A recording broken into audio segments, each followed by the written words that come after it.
Fela, Baba Fela, he performed there with us. At least he was one of the.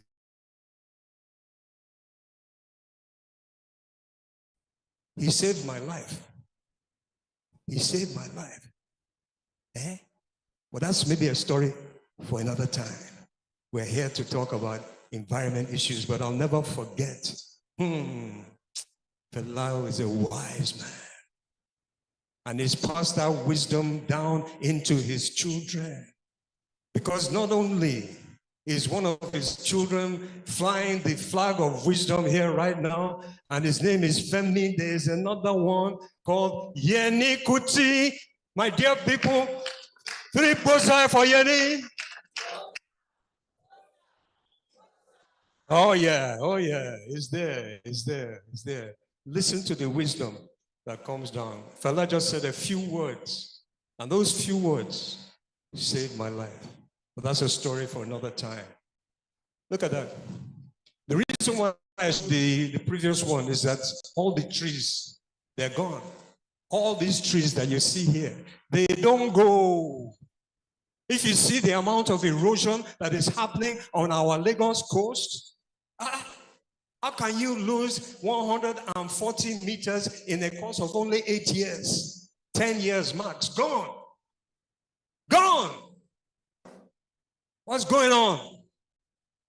Wrecking the agricultural system, wrecking our abodes, wiping out this tree. This one pained me so much because we put so much effort into doing this Lekki Sun Splash. Oh, my people, my people. Look at that. Water. Water. You don't get anything. You don't get anything. Everybody.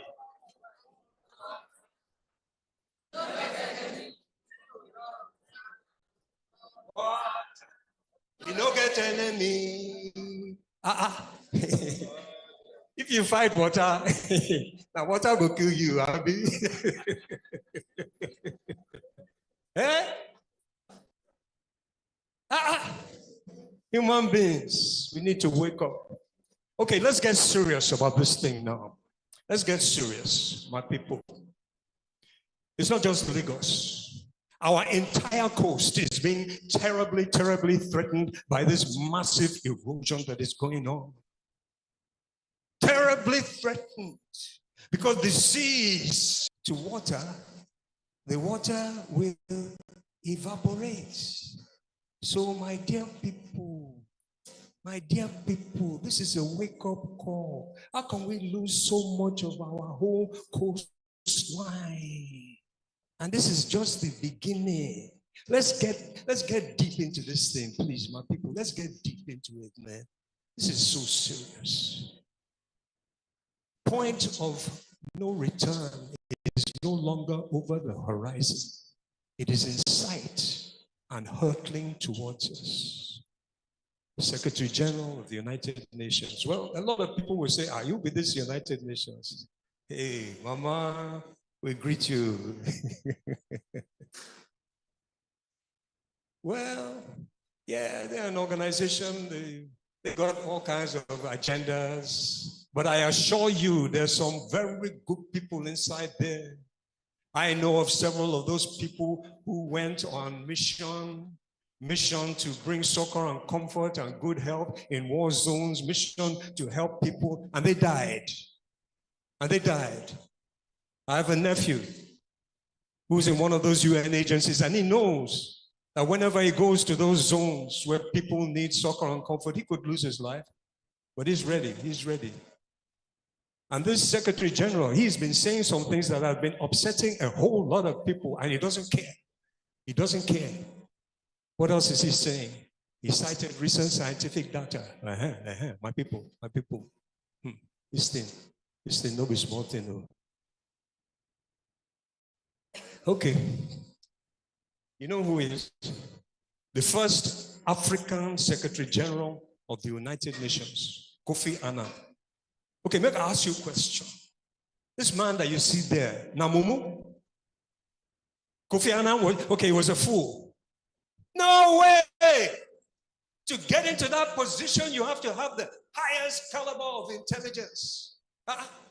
Me, I would be very lucky to even qualify to be secretary to the Secretary General. And what is he saying? The world is reaching. Please, my dear people, please, I beg, just read this for me. Read it. What? The world is reaching. Tipping point. Tipping point. You know when he said this? 20 years ago. 20 years ago. But the business people, they didn't want to hear that. Tipping point, what's causing the tipping point? The carbon pollution. I beg, yeah, I beg. They didn't want to hear it. Hey, this is where we're heading to. This is where we're heading to if we allow ourselves to continue down this road of massive pollution and destruction of nature's life support systems. And the irony is that we Africans were not really responsible for much of this. That's the irony. How much pollution have we been putting in the air? You know? How much of this gas have we been pouring out? Although somebody said that if you want to see where the real gas of Nigeria is, just go to the House of Assembly.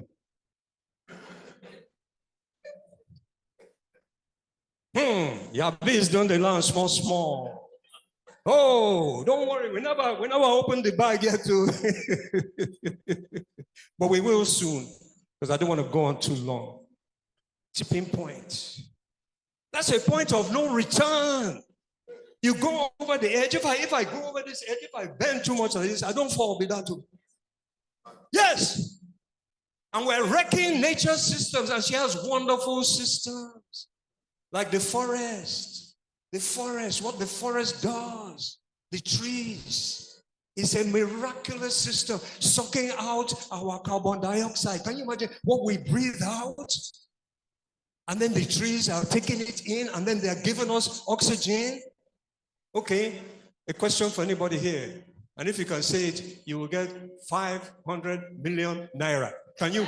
Yes, yes, yes, immediately. Okay, I never opened the bag here too. Let me ask the question. If you can do it, can you hold your breath for 20 minutes?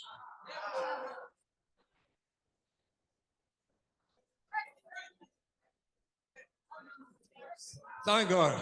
Otherwise, I'll have to go to the banker and bring the 20 million. Wisdom! Oh!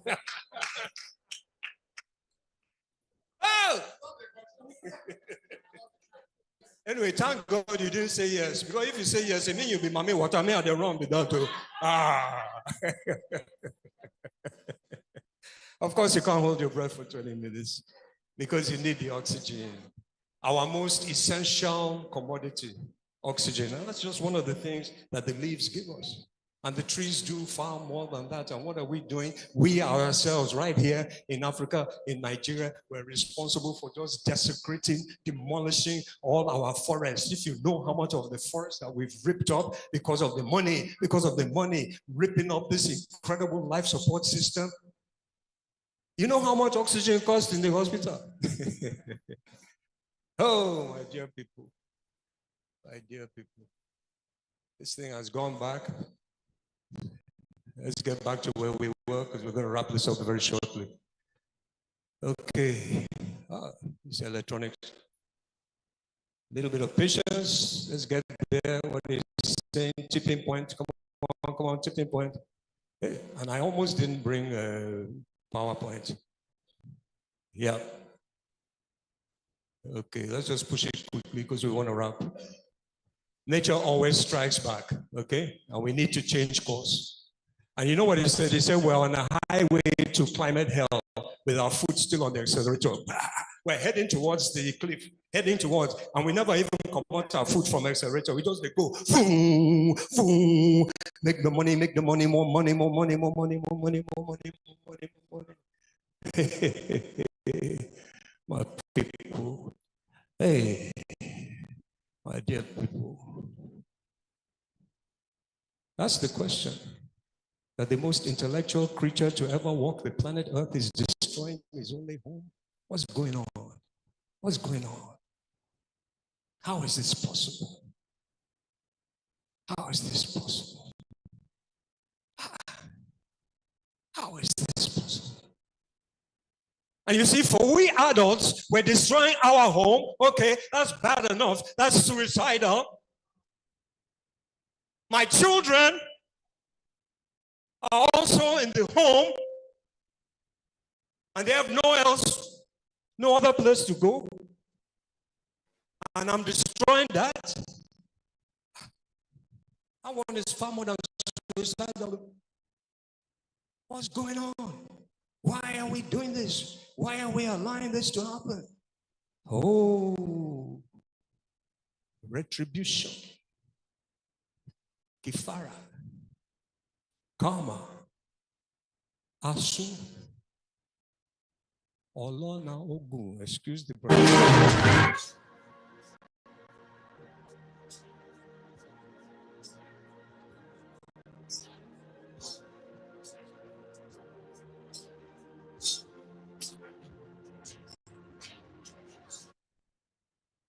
Fundamental law of the universe, law of physics, law of spirituality. You cannot plant cassava and harvest cocoa. And this is an admonition to anybody and everybody who has been so driven by the profit margin that I must make the money, make the money. You know that in 2015, the whole world got together. They said they're going to reduce this thing. They're going to reduce it. Everybody signed documents. Heads of state, governments all over the world. We're going to reduce it. We're going to reduce it. By 2023, the pollution had never ever been so high. And 2023 was also the hottest year ever recorded by humanity. And this is why we're having this reaction from nature. Because nature is obliged to give it back to you. And whilst in days gone by, all our wickedness, the wickedness of the Europeans doing horrendous, terrible things to each other, colonial interventions against each other. Prior to that, the wickedness of the Chinese committing genocide against each other, the wickedness of the Americans doing all kinds of wickedness to each other, the wickedness of we here. Oh yes, Israelis, but also we here. We go cut somebody's head, put on for pot, use that one for medicine. It's a universal trait. The heart of man has been exceedingly wicked and has been driven by greed and avarice and selfishness. But the difference now is that wickedness where we do against ourselves, we're doing it against nature. And the prophet Fela has already told us that water is no get enemy. Who are you? Who are you, you puny little human being? How dare you perpetrate this type of negativity against nature just because you think your technology is very big? Yeah, very big. You saw what happened in Florida, America. They saw giant hurricanes coming, giant things coming, massive amount of rain. They couldn't stop it for half a second. With all this technology, blah, blah, blah, blah. Hey, my dear people. So that's just a slight reminder that I wanted to give us here today. And we should make sure that we appreciate this reality. What you sow is what? What you sow. Oh. And That's just one of the manifestations of what we've been sowing. Profit ahead of everything, no matter what. Let's just make the money. Should the armed robber, they do the same thing. Yes, armed robber puts profit ahead of people. Well, nature is saying, change it. I'm going to change you.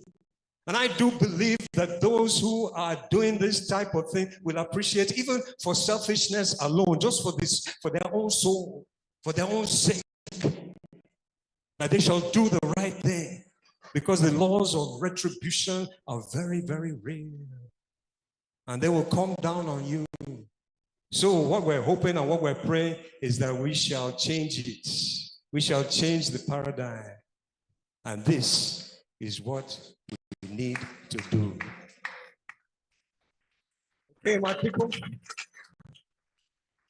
So I'm going to leave you on that note, but finally, just one question. Does anybody here have children? If you have children, say yes, so. Yes, so.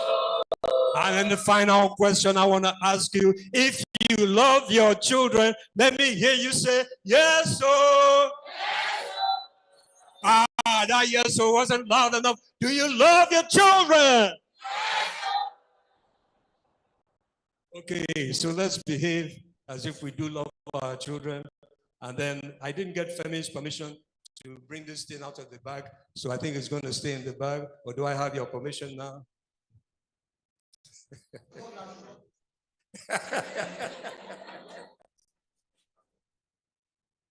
On a final note, if you plant this, you will not harvest this. Sow the right seed.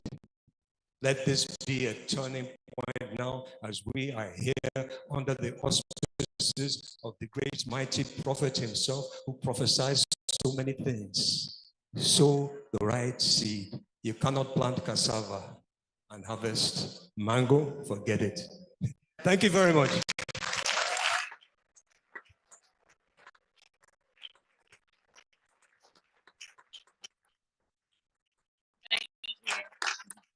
Thank you so much, Mr. Majak, for that presentation.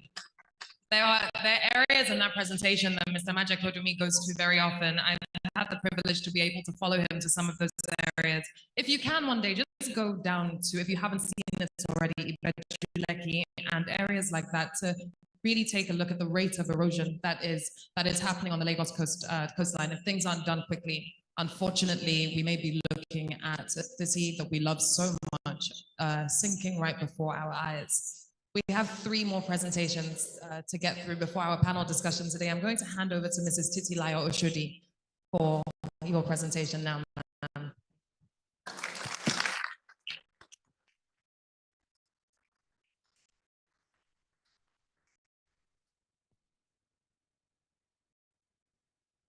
Good afternoon. Yes, it is afternoon. Once again, thank you. I think we have our presentation, and I'd like to just piggyback. First,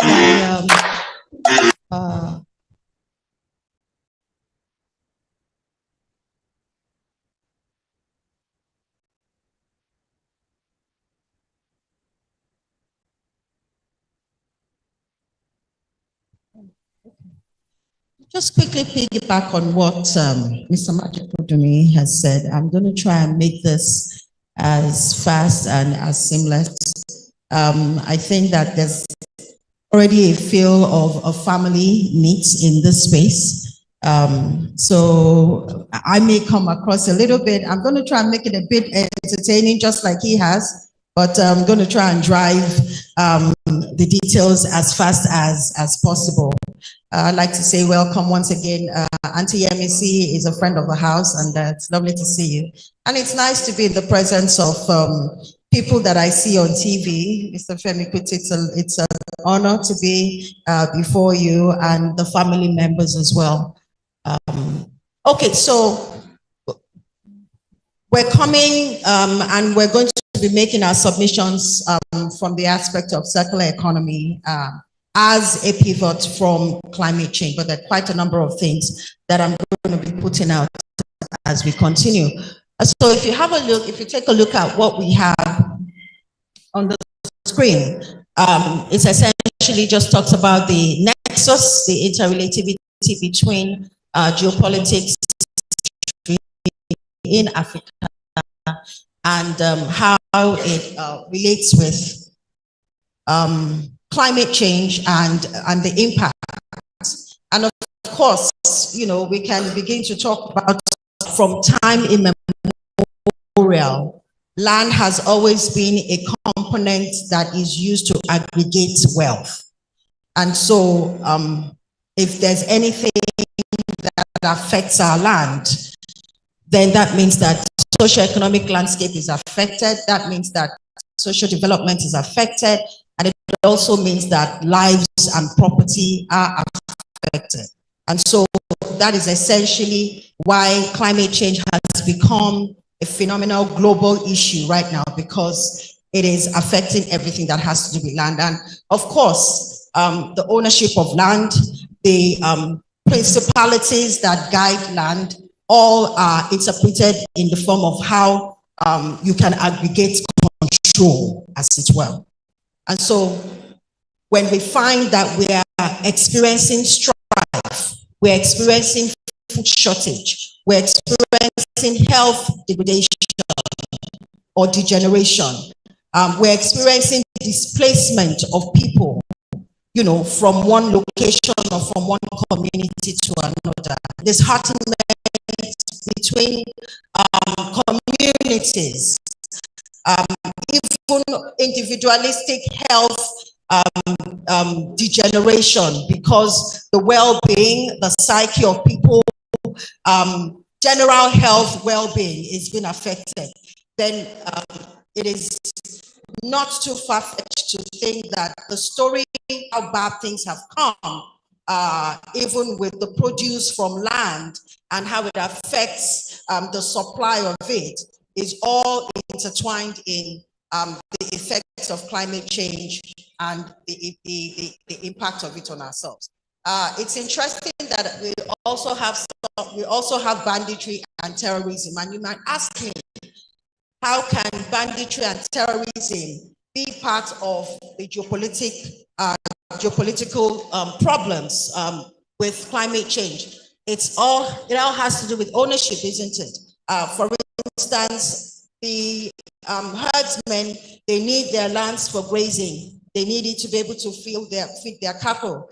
And because there is flooding, because there is drought, because of heat waves, their farmlands or their mass land that they need for this grazing is also affected. And so they go from community to community so that they're able to provide the supply of food for their grazing. And of course, if each human being is territorial innately, so there will always be tension, there will always be strife. So I'm just essentially just trying to simplify, even though it's a lot more compelling than that, but just sort of simplifying the ripple effects of what climate change is causing for us. And I've talked about displacement. I've talked about how it's recording in progress. Farming and how it is that we have to grapple with the various impacts of it. Okay, so the story that we have heard so far seems a bit grappling. It seems a bit fearsome, isn't it? Because we're hearing that there's a tipping point and our lives will possibly just tip over. For Lagos State, we live in a coastal land where 60% of the population is in the vulnerable informal setting. And that means that, number one, they're quite below the tax bracket. A lot of migrants, statistics say that we have an average of about 3,000 economic migrants that come into Lagos on a daily basis, and they do not go back to where they have come from. And what it essentially means is that Lagos State, a mass land that is supposed to be effectively designed for the population of not up to 5 million has quadrupled, and we have an oversized population that we have to continuously, in the name of inclusivity, in the name of a constituency that says that everybody is free to come and go, there's freedom of movement, they must be allowed to stay, they must be allowed to have access to food, to shelter, and to sound health. And that seems to be the issue with the infrastructure, isn't it?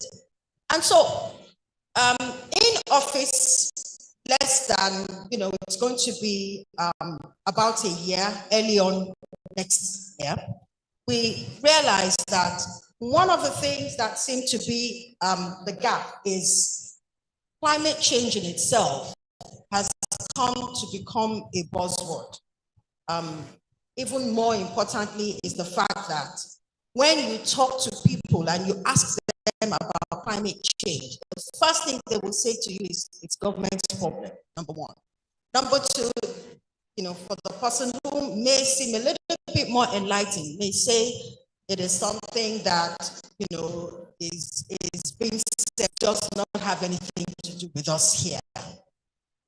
And I'm sure that with the stories that we have heard and some of the numbers that we have read out here, we may just be able to have provided some form of insight. But that's because we have gone through the rudiments of explaining the effects and what climate change is and the effect of it. But in our office, we decided that rather than focus on climate change and make it the focal area for people to look at, since it is something that has become abstract, since it is not as tangible, it is not a tangible item, why don't we focus on something that seems more tangible?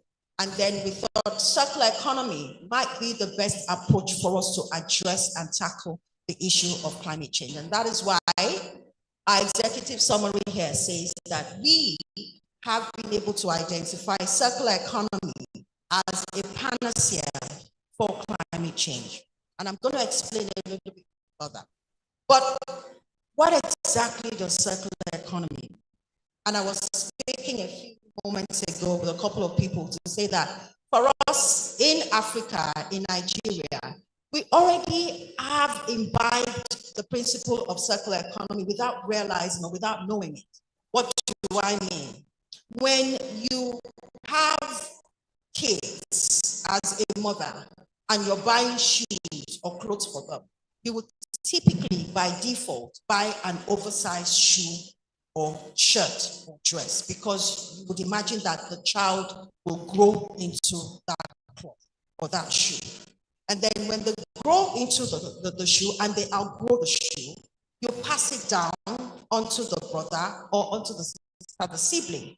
If there are no direct siblings, because you know that you spent money on it and you realize the street, you that give it to a cousin or a niece. If you do not have access to those, around you, you would give it to a church or people that you think would need it. That is a principle of circular economy. When you have food that you have finished that are left over, the idea of concussion rice, the idea of ilala sepo came from the principle of circular economy. So we're essentially saying that you are able to create purpose for something that you would typically throw away, but you still see some value in it.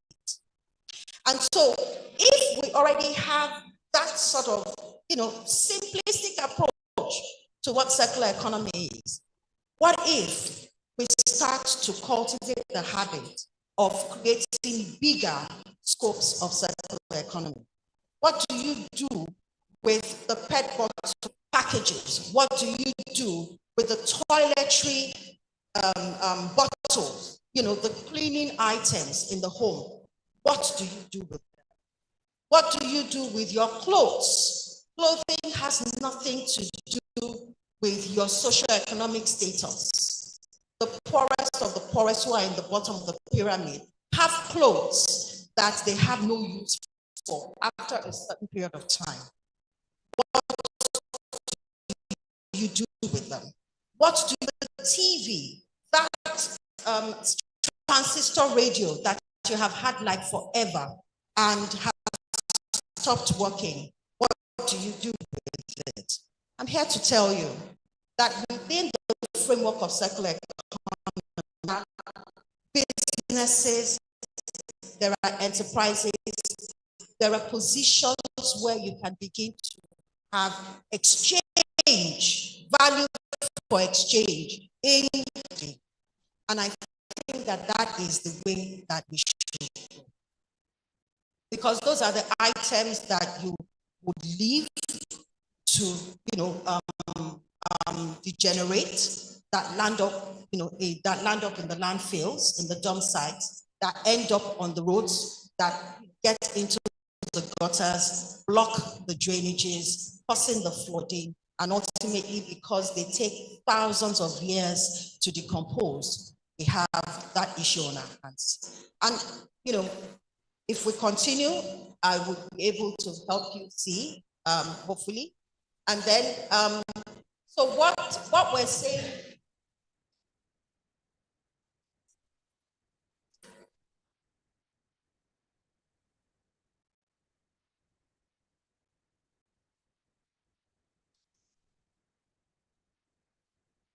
all right.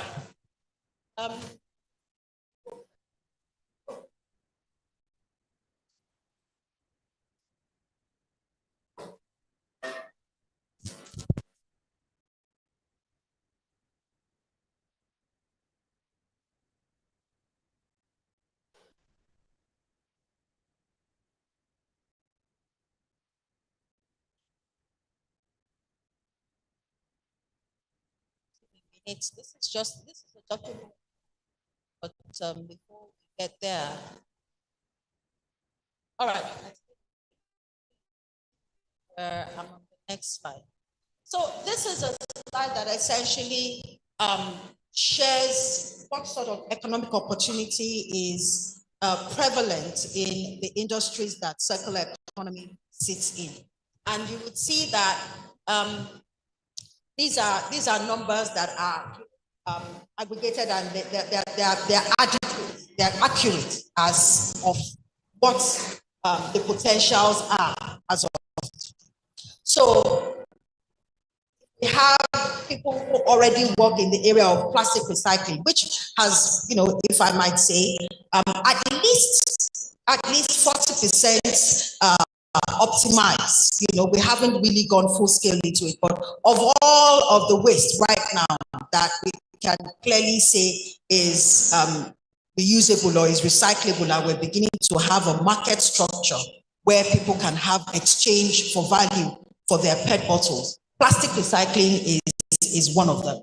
And it's estimated by the Manufacturing Africa's report to be falling within $500 and $600 million. You would notice here that most of these figures are attributed to the universal currency. Solar value chain is just about the same. And, you and I know what it is to be on the grid or off the grid. You and I know where we're talking about what's that? What you say? Plan A is band A or band B, and what can you begin to business and provide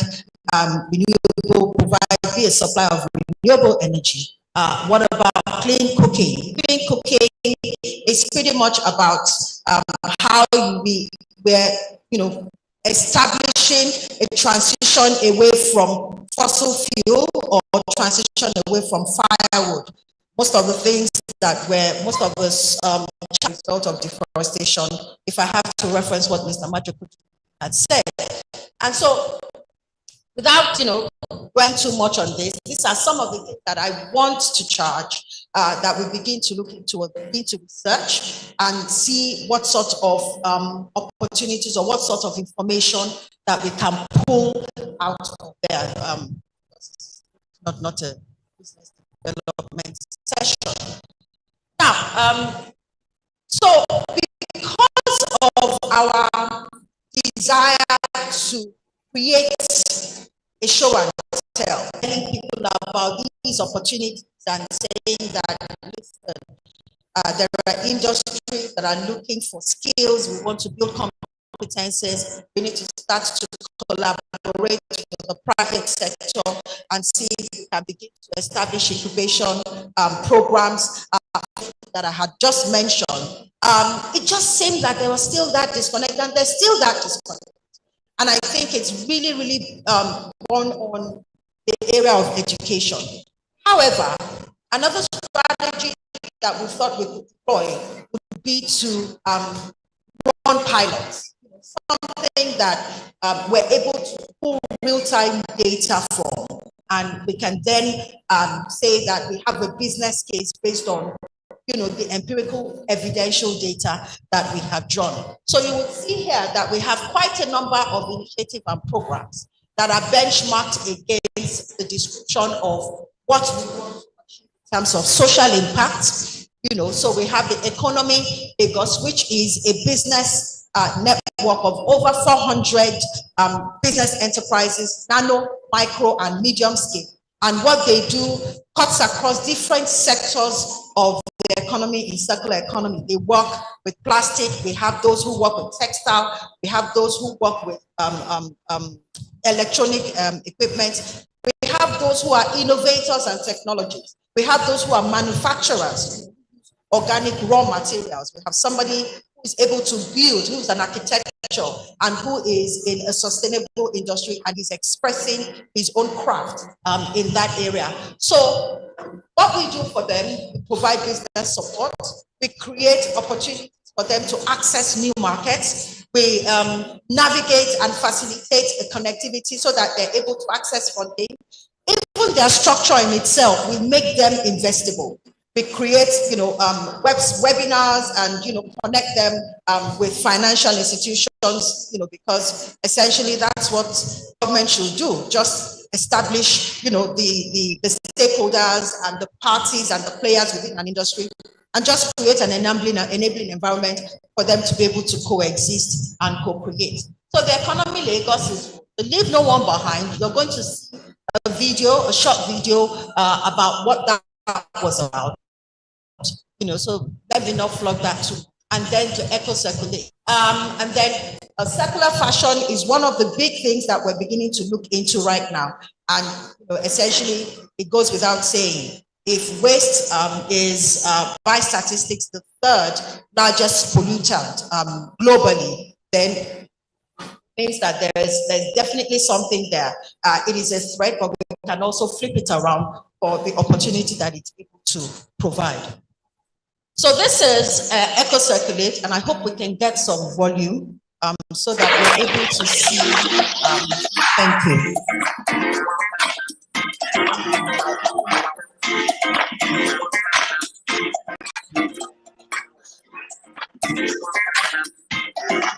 So here, what is going on here is that we had sensitized the city of Badagry about a week before and told them to bring in to a certain designation and location all the types of waste that they have. So we had stipulated the type of waste, and we had them all gathered at that place, the school, and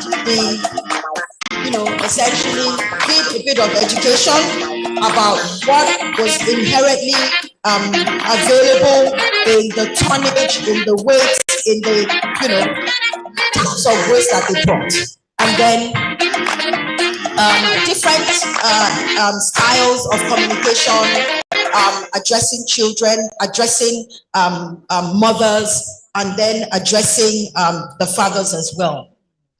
And then we went into the activation in itself, where we started to weigh their plastics such that they were able to see the worth of the plastics that they have, because with material recovery metrics, there are standards of measures and costs that are accruable to the weight of plastics.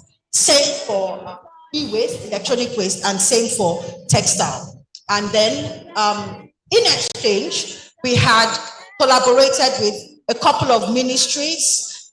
So you could either have your waste in exchange for data or airtime, or you could have it in exchange for funds in terms of transfer.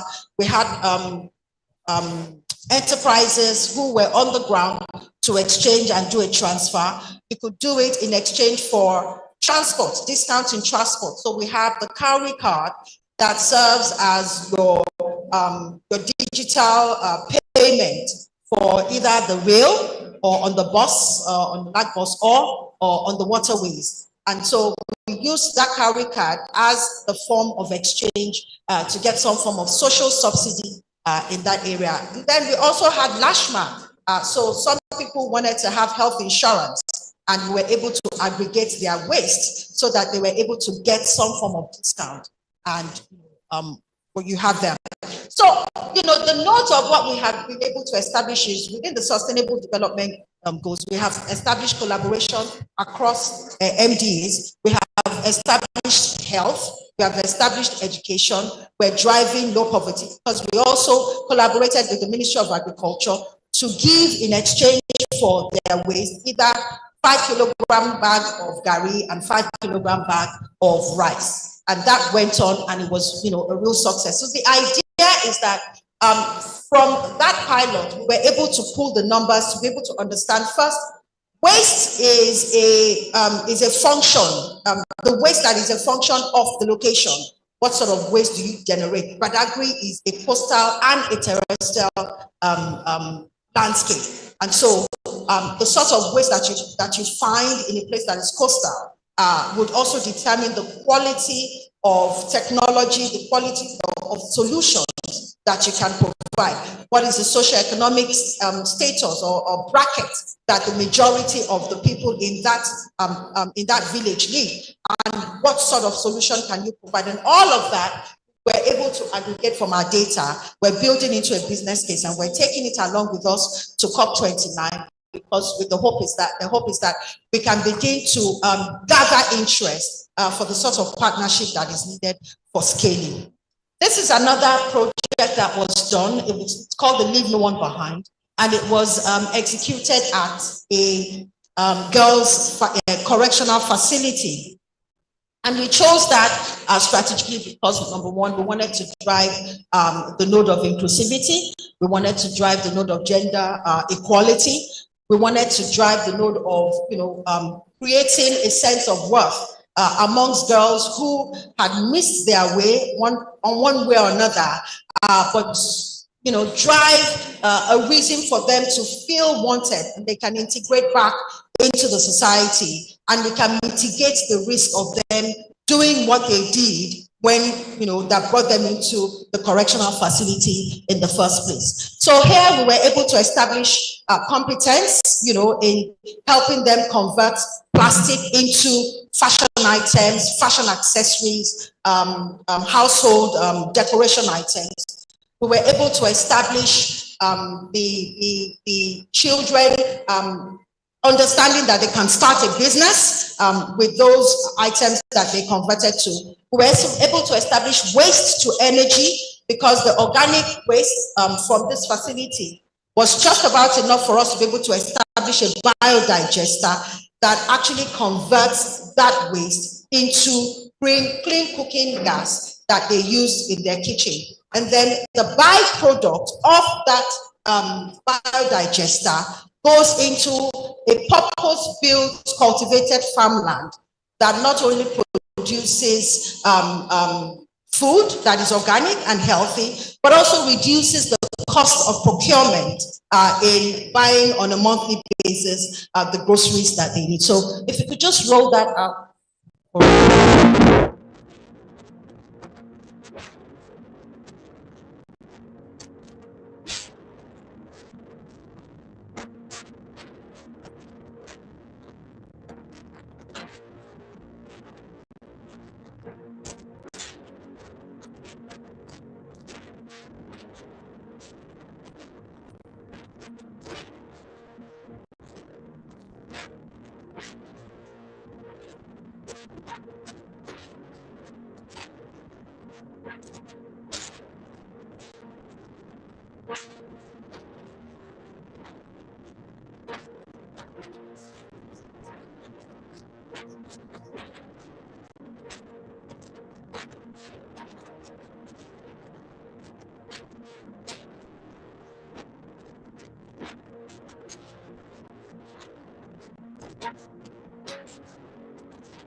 How they manage their waste if you do not attach a benefit to it.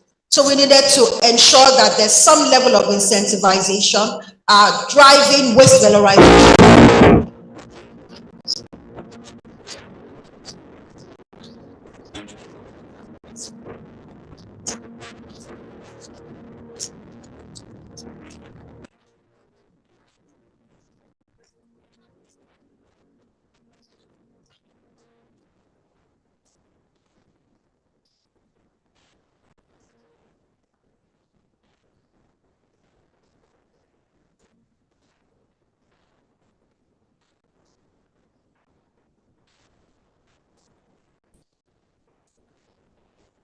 In terms of enforcement or even driving policies in that space. So, okay, I think there's a lot, but essentially what we had done then was, like I said again, worked with these enterprises to drive education, help these girls to understand that their waste cannot be wasted. They have every use for it.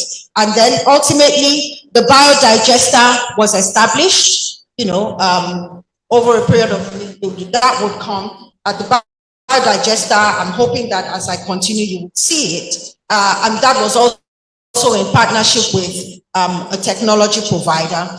And of course, the farm that was cultivated, where it is that right now, we have turned that place. The sustainability plan of this project is that we have turned that school into a collection center where community, it's the community is not too far from Luth.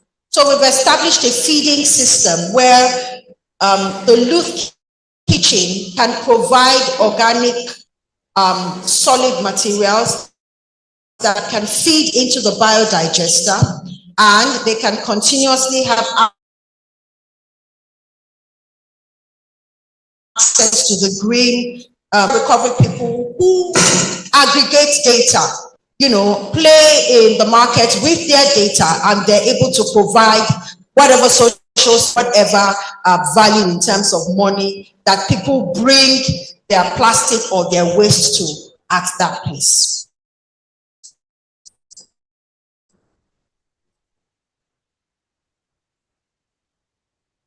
So, once again, I was saying that it's important that we drive the social impact, and we can't speak to an investor, or we cannot speak to a funding partner if we're not pulling the sort of numbers that help them to see firsthand what we were able to achieve. And this essentially just, is an overview of what we were able to capture EcoCirculate, and also from the other events or other programs that we have run. This is an impact report. These are areas that from one pilot tells a lot of story. We were able to achieve 100,000 people in the circular economy education over a period of time. We were able to divert over 20,000 kilograms of waste away from the oceans. We were able to achieve a commensurate 10,000 kilograms of carbon emission that was mitigated, and the worth of the incentives that was driven for that period, for that day, was worth 5 million. We had 2,000 beneficiaries because there were children, even though because it was a test drive, we decided that we would have to find a control around having children come around in there. Best creation opportunity. I'll tell you a little story. The lady who was the material recovery person for textile had so much. She was able to celebrate her 2 tons of material of textile. And you would imagine for Badagry, a place where it is right at the bottom of the pyramid, she was able to actualize 2 tons of material waste. And because she did not envisage that she was going to have that sort of waste, she had to engage some of the women in the localities to work with her, sorting and for shredding and all of that, and they got paid for it. And that's the sort of model that we want to establish in the community.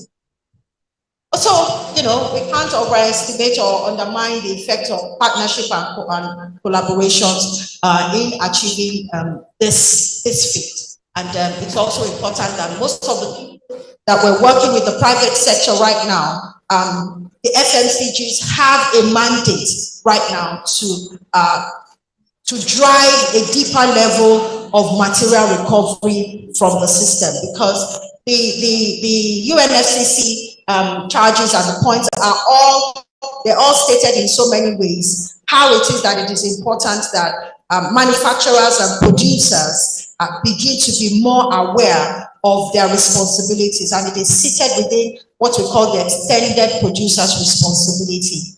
Private sector and organizations also have responsibilities within CSR and ESG to ensure that businesses, young, nano, and micro businesses are able to get funding, and they're also able to expand their operations, so that the sort of, the ones that I mentioned had been part of the pilot that we have the ability to expand and also take more jobs within community.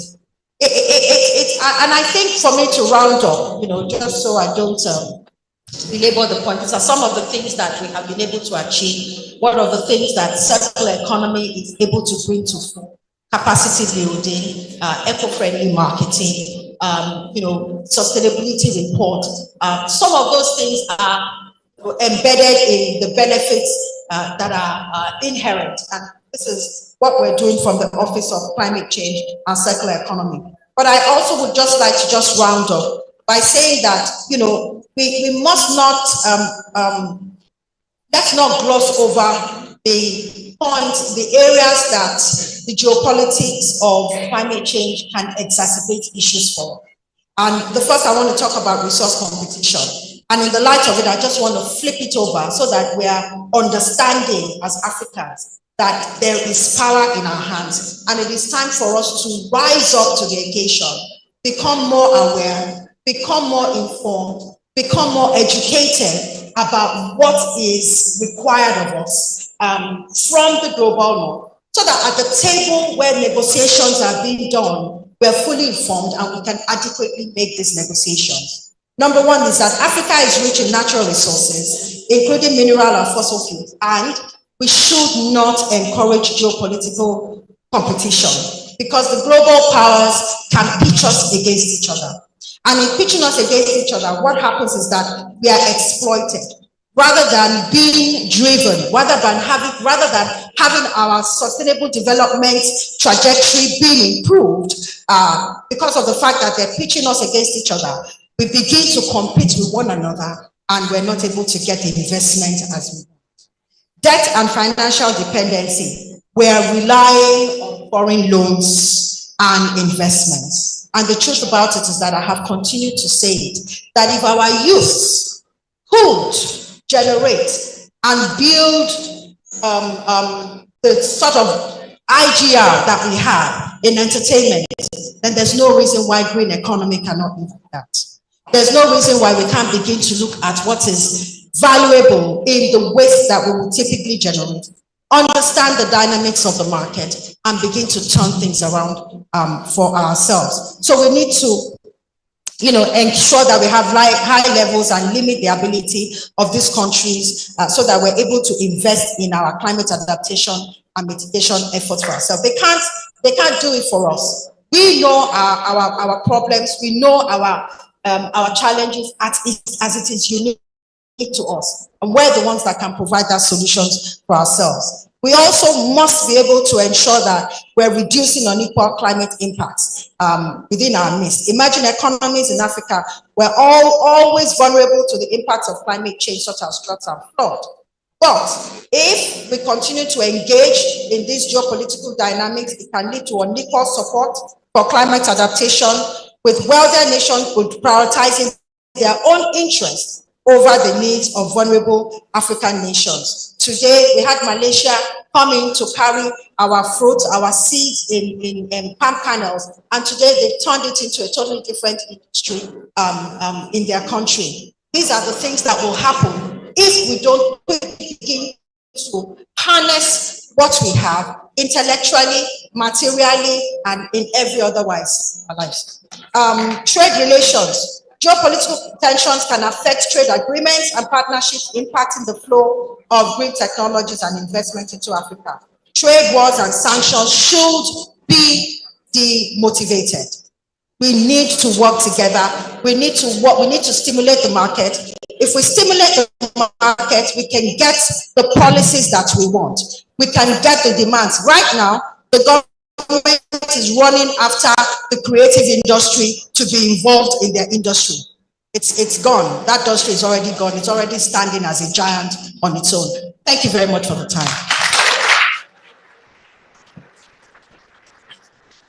Thank you very much, Mrs. Oshuji. And I'm sure the audience have several questions, but we have 2 more presentations to get through.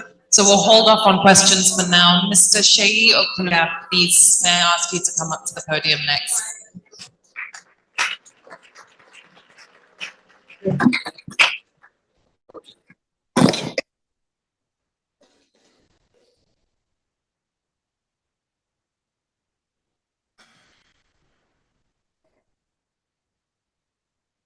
Good afternoon. Do I have a slide? Do I have my slide? Is it coming up? Is it coming up? Great. So, good afternoon again. When I'm in front of the pulpit like this, I feel as if I'm in church. So I'm going to try not to enter the spirit. So that's one. 2, this is not my slide.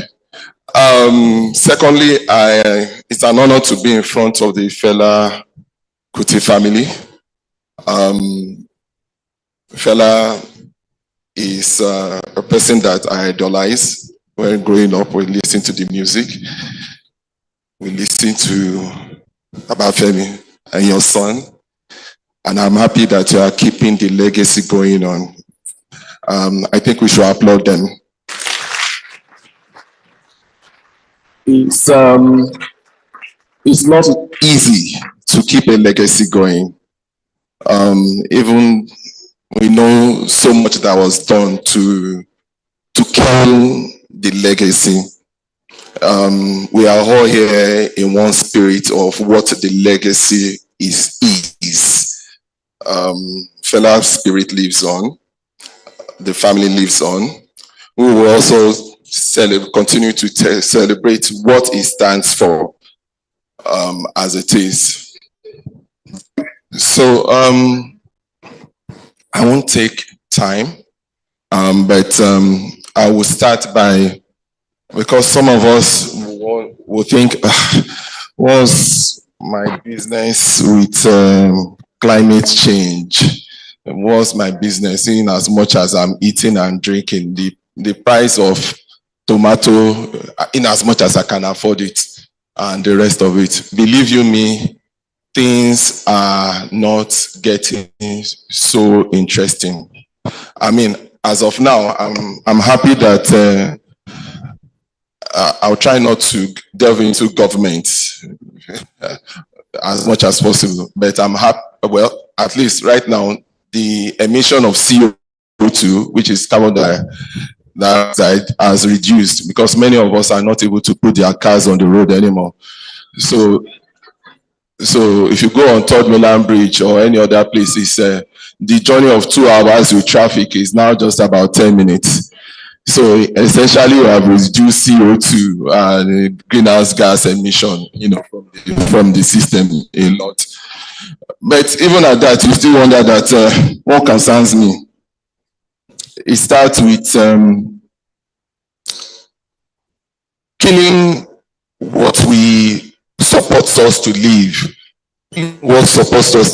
which is the environment. We forget that the environment in itself is a living thing.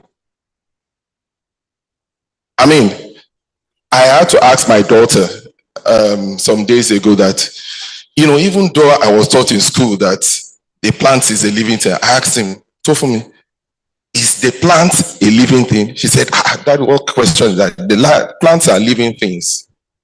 And I mean, believe you me, the plants and trees, they do a whole lot than we do. As human beings, we just live, excuse my English, shit here and there. We don't care what happens. But the plants are there to take in carbon dioxide and give us oxygen. Same with the seas and the microorganism in the soil. We are meant to live together as one with the environment. But somehow we are oppressing the environment, perhaps because we can move. You can move left and right and oppress, but the trees are not able to move. Our responsibility is that we keep the trees alive, but we kill them. What is giving us life on a daily basis? We kill it by our activities, with what we do.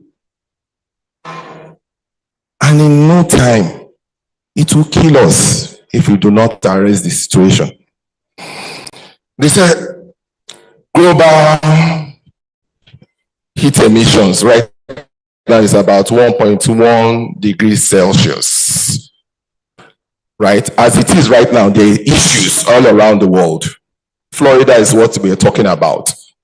The reason why we are fairly okay in Africa is because, well, maybe God has just blessed us, but it will still come around. It will still come around. The Western world have key interest in the Western world, in Africa. They know that the saving grace for the world is Africa. It's obvious. They know that maybe the saving is Africa. They don't want us to do oil exploration as much as we are doing. The world is not shying away from financing oil production. The world is going into electric vehicles and supplying us with it. We are going to get to a point where what is our major source of revenue, which is oil, will no longer be relevant. We still depend on the world. we will still depend on the Western world for, they will say, oh, guy, eat your fuel. Most of the cars we bring in are Tokubo anyway. At a time right now, we'll probably be bringing in electric vehicles. And bringing in electric vehicles will mean that we'll subject ourselves to the demand of the Western world again.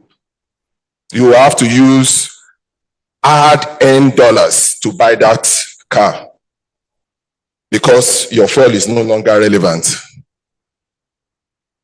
So, what do?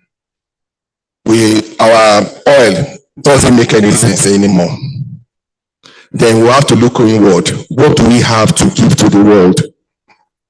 You have countries like Singapore that are essentially into production, manufacturing, they are doing well. China, producing one thing or the other. What are we producing? What are we creating? We, in Africa, behave like prodigal children, where maybe your parents have left you a house, right? Some treasures. Instead of building on what you have, you decide to eat it or sell it. We are not producing anything. And we'll get to a point where we eat our oil, eat all other resources. What are we making conscious effort where we can become a producing company where the world will say, oh, we need Nigeria in the scheme of things. Nigeria, for example, assuming we get to a point where fossil fuel, petrol that we know it, diesel, kerosene, doesn't become, it's not in demand anymore as much. What else are we looking into? At a time, there was a time in this government where someone said, we are making so much money. We don't know what to do with it. I'm sure Fela was alive at that time. Right now, we make a lot of money. We are doing something with this, but it's not making any sense. At a time, like, I'll call you Professor Majeko Dumisa. At a time, cocoa was the end thing. Then we left cocoa and we moved to oil. Oil at a time will not be the end thing. Now, there are other mineral resources we have. We have lithium, for example, in Oyo, Nasarawa, and some places in about 4, 5, 6.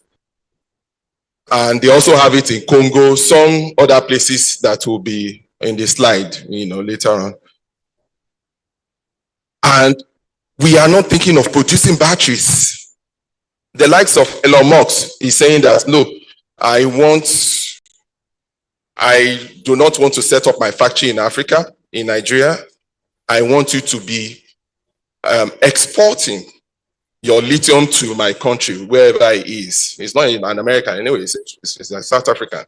It's in, so essentially we're just doing the same thing, if that gets to it. I've said this so that I can create the background to what we are faced with economically. Doesn't concern me, but believe you me, the prices will skyrocket. If we start losing our land because of climate change, you will lose our land. And I'll tell you how land, I will try to build it up from how it's going to affect all of us. When there's climate change, one of the things that gets affected, like as we said, is land. Even the Bible in itself, what God caused for man when we misbehave was the land. So it's a major resource. If you lose your land to erosion, just like Lekki Sunsplash you spoke about, there's no land for those festivals again. Same thing, you lose your land, you don't have usable land for manufacturing to build factories, to build your shelter, it keeps reducing. Assuming the land mass, usable land mass is 80%. It's gone down to 70, to 60, to 40, to 30. What it means is that because there's a scarcity in the land, the cost of land goes up. The cost of land goes up. And when the cost of land goes up, for you that in the future you want to build, the cost of acquiring a land will also go up. If you are able to acquire that land to build a property, if you are letting it out, assuming you're a big landlord, the cost of letting it out will go up. Now, assuming you are not into real estate or you are not building, that land, you need land for agriculture, right? It will affect food. It will affect health. It will affect transportation. And that is how it affects us. So I've spoken to this. I'll quickly go through my slide because I think I've been able to give an idea of how it affects. So we will say, we are just doing another symposium. It does affect us. If we live recklessly, tomorrow, maybe not me, maybe not my child, maybe my grandchildren would be affected. Maybe the house I built for them would have been taken away by deforestation or whatever. So please, can you go to, okay, I have this thing with me. Which one moves faster now? Show me how, okay, this one. I'm trying to go back. I'm trying to go back later. Okay, great. Do I have control now? Okay, so I added my subject, additional sub-subject to or subtopic to what you have there. I said the Earth's health and sustainable practice. What we've just spoken about is sustainable practice now, and the health of the Earth.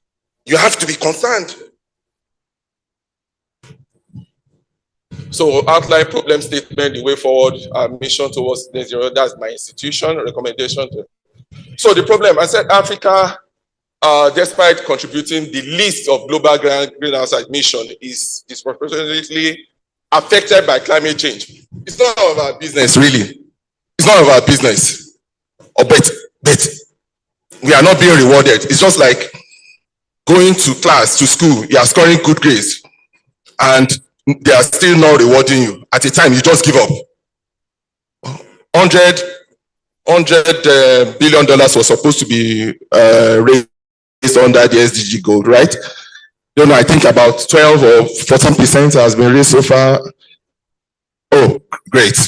So nothing has been achieved.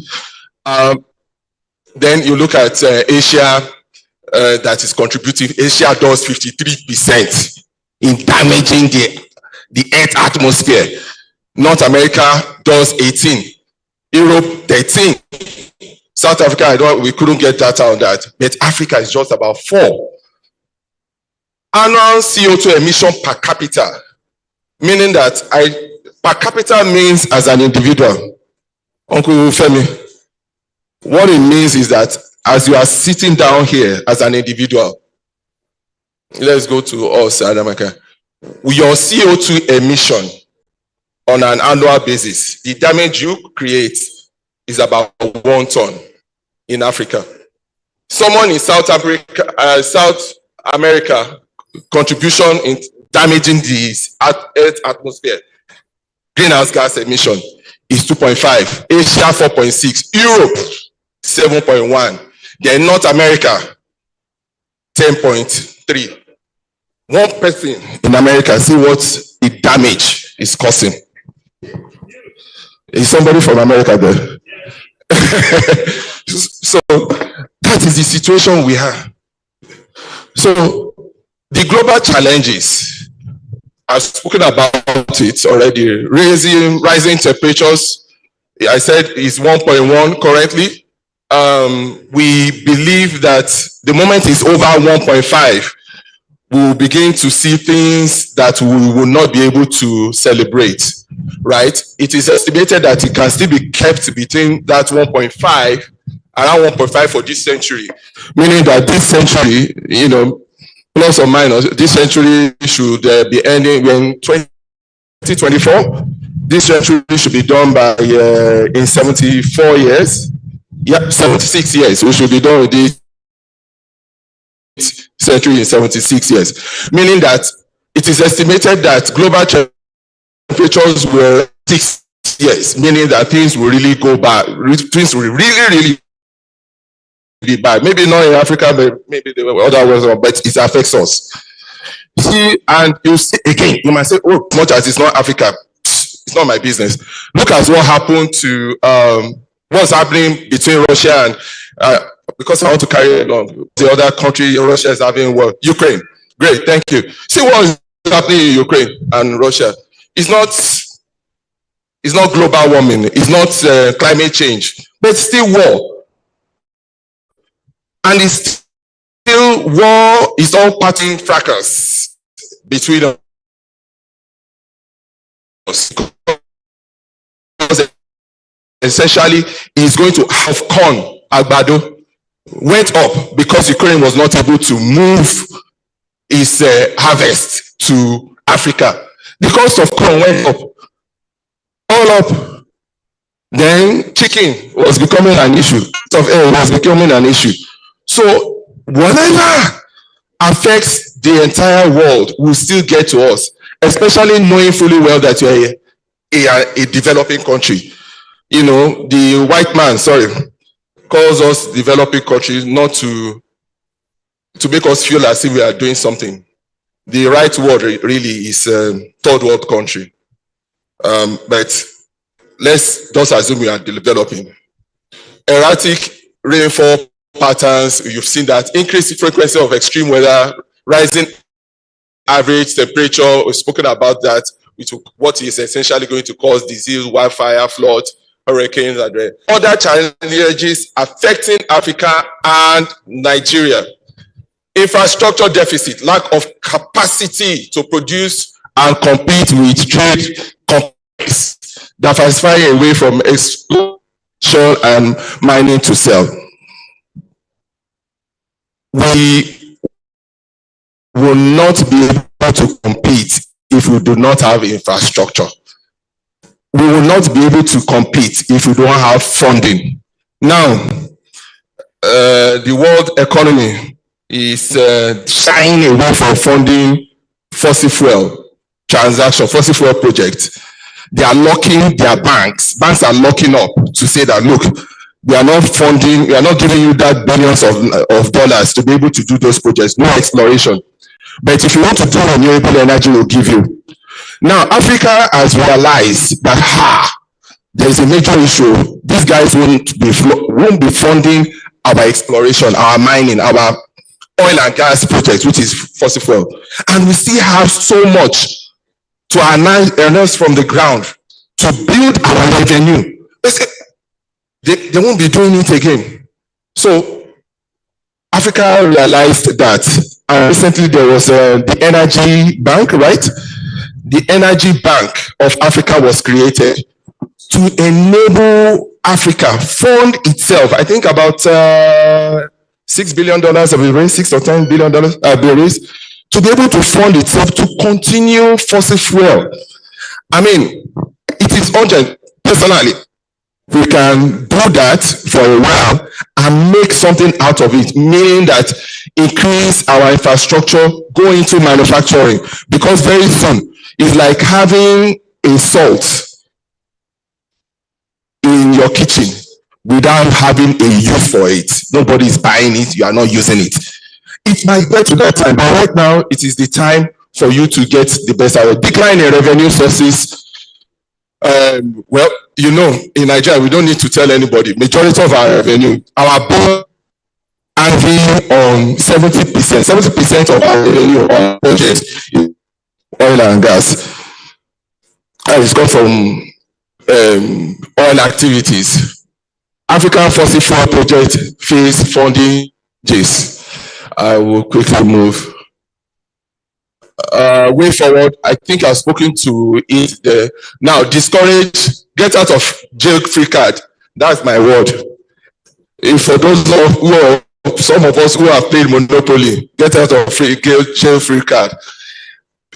There are some organizations that they can't just help themselves. They must pollute the atmosphere. CO2 must come out. It's like farting. Somebody says you must not fart. I want to say Yaso. You must not fart. But you have organization like I'll give you a typical one. Hello, Delta Air or American Airways. The kind of CO2 emission is massive, but it will continue for a while. I mean, I don't think you can get on an airplane that is going to be energized with solar energy. Why not? But I need to see that some people are on it first before we go on it. Yeah. So right now, there are some things that will happen right now.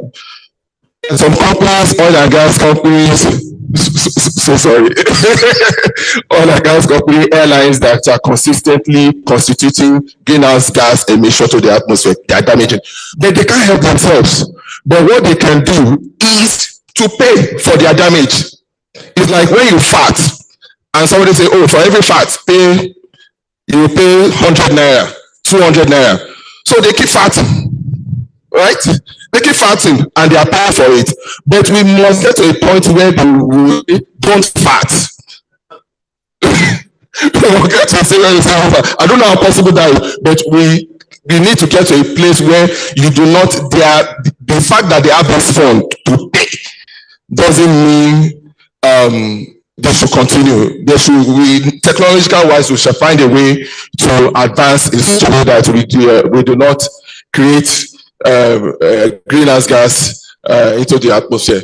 So urgent deployment of infrastructure, I've spoken about that. Urban planning, which Lagos State is doing very well. Madam, well done.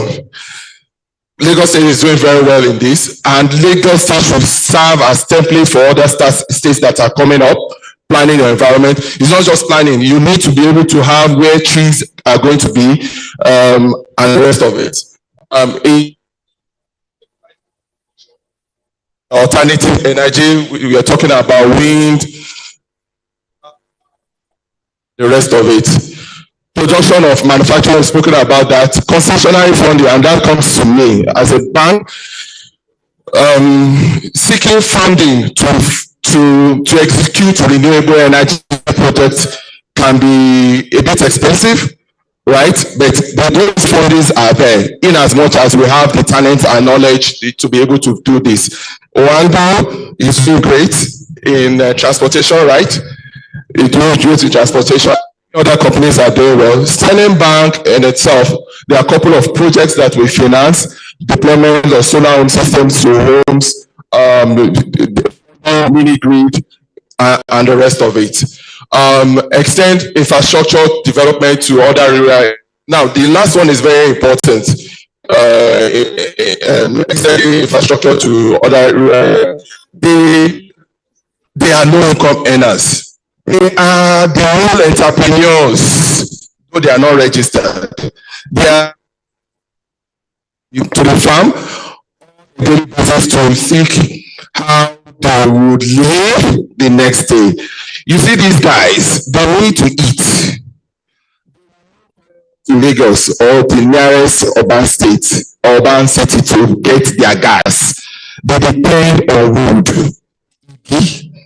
You understand? So the whole trees, and this has been happening for years. We need to get to a point where there is clean cooking gas. We need to get to a point where we can convert our waste to water or waste to energy, where they do not need to fall down trees to cook. And that is where it starts from. There must be a motivation to stop them from falling trees. And this has continued for several years. So concentration should also be on there. Next slide. Oh, again, I have control. Heat, trees, and so I spoke about this just to hit you. A mature tree can sequester hideaway, meaning that if you have a mature tree, can sequester hideaway CO2, carbon dioxide of about 22 kilograms per year. We estimate that 10 trees on a 600 square meter land, one plot of land. For some of us, you want to build a house, and if I can just get half a plot, I can build that small 3D thing. So we are looking at a plot of land, right? We sequester about 220 kilograms of CO2 per year. So what it does is that if you have a tree there, the CO2 that's essentially supposed to be damaging the ozone layer, it will suck it up. Now, we also estimate that a solar array on a 600 square meter of land, assuming we have solar panels on it, could generate approximately 191,625 kilowatt hour annually. Across the world, if you look at across the world, offsetting, because it doesn't offset, it is a plant that offsets, because the plant will suck in CO2, right? Take it in and give you oxygen, right? But when you even have solar panels, what it will just do is to prevent CO2 that will essentially be created assuming I'm using my diesel generator or my petrol generator. This is depending on sunlight. So in Sterling Bank, to show that we walk the talk, is it walk the talk? Walk the talk. Sterling through its foundation, Sterling One Foundation, we've planted over 10,000 trees in 24 schools across 18 states in Nigeria. We are continuing. I'm sure Dr. Majid, you like that. So our mission towards net zero in Sterling Bank, right? We have what you call Sterling Bank, we have what you call the heart of Sterling Bank. The heart of Sterling Bank simply means health, education, agriculture, renewable energy, and transportation. All these things are sustainable strategy of the bank to develop the economy. We finance and advise, green bond, sustainability, this thing. We've spoken about how we walk the talk. Now, interestingly, for those of us who know, we have a 17-story building in Marina, Lagos, that has been solarized completely. We are off the grid, at least for any time you see the sun, just know that our energy source is from the sun. The sun is not complaining, like my boss, Billy Fashimo will say. The sun is not complaining. Have you had a time where you spread your clothes on the wires as the sun is telling you that your bill for today is going to be 100 naira. How many clothes did you spread on the wire? No, there's nothing like that. So you have an energy from the sun. It's not complaining, which is natural resources. So we are taking advantage of what the sun. I hope the sun doesn't get to a time where it will give us bill, and I hope the government of Nigeria will not come to a point where they are saying, for using the sun, you will be charged this thing. You understand? Because in telecommunication, we have what else? In telecommunication, we have what we call spectrum. For all the telecommunication companies operator. The spectrum is a frequency, whether it's 3.5 or 2.5, that your phone lines will go through to be able to connect. That spectrum is being paid for. It is natural resources, but it's being paid for. And I hope we do not get to that, where we pay for the sun. So, we estimate, where am I here? Okay. Okay, so our Sterling, the building is a 955 kilowatt peak solar powerhouse. It's almost a 1 megawatt, which can generate 420,000 kilowatt hour of clean energy annually. Over the next 25 years, the system is expected to produce about 10,500 megawatts of energy to reduce 7,000 metric tons of carbon emission and cut the use of 1 million trees of diesel saving approximately about 3.29. In essence, what we are doing in Sterling Bank is to do our own bit. This is a project that this is a project that I managed, right? And I've had many companies, I won't mention their names now, that have similar buildings that have approached us to say, oh, can we do the same thing? What does it cost? How much? What is the service? So I think because we're doing that, a lot of companies are also doing the same thing in Lagos State. So we have also, we also have 2 public charging stations. We have, for your EVs, we have 2 public charging stations for your electric vehicles that is located in 2 areas in Lagos. One in Marina, one in Victoria Land. We intend to improve on that. We seek partnership with companies to do that. And currently, we've deployed about 250 tricycles in Kano to support the women, our ladies, for lack of English, Uber or taxi, as it is. So Sterling is a support private, so we work with government agency, Rural Education of Nigeria, and so on. So this, I decided to show the picture for those of us who have not gone through Marina. I know, Uncle Femi, you will know this building. You don't. No, this building. Okay. That is the reason why you have the slide here. So I can bring the Marina, the bridges to there. So this is the building, how it used to be, right? On the left is how it used to be. And this is what you have it right now. It is covered with building integrated photovoltaic, that's BIPV glass. It's electricity, energy from the sun. And this is, so as you see, the building is powering it. Yes, sir. Why not? Why not? We need to make sure that this goes on as well.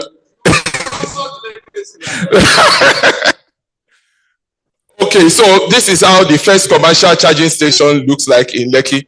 That Korope, that we call it, you see, is electric, right? So it charges, replenish, and the rest is on Adiolo. We call it Kore. It's part of the initiative we're doing.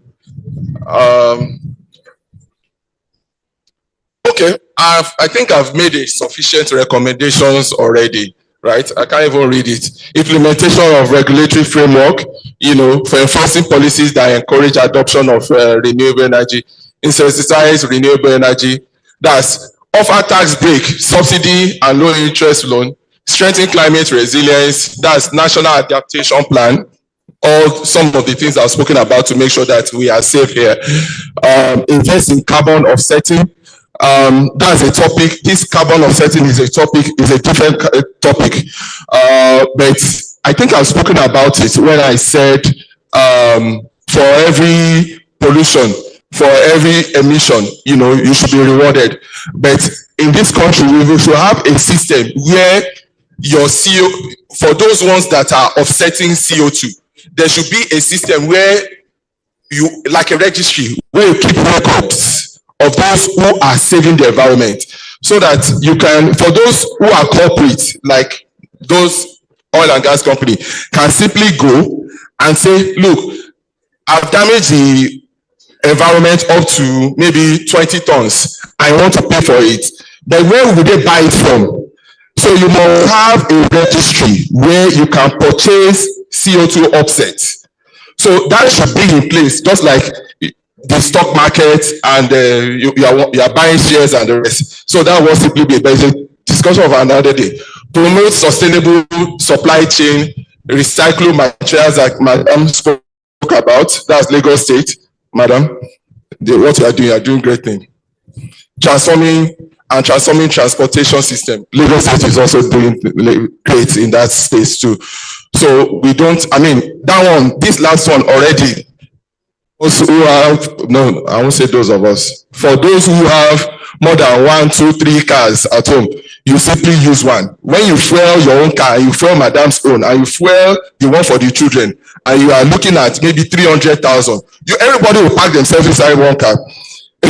So, but you must have a transport system, where I can say, even with my suit and my Sazi shoes and everything, I can jump on it and go to work. I don't have to drive my car.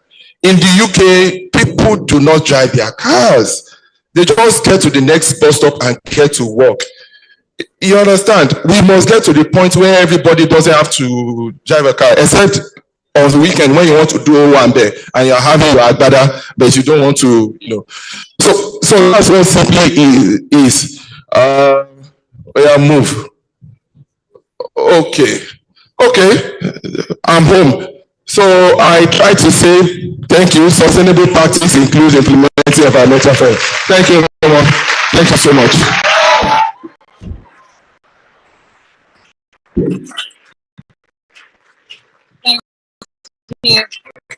Thank you. Check. Mic check. Okay. Can you hear me? Check. Okay, great. Thank you so much, Mr. Okunuga. Last but not least, Mr. Ogunbanjo, let's get your presentation and then we will move on with the program for today.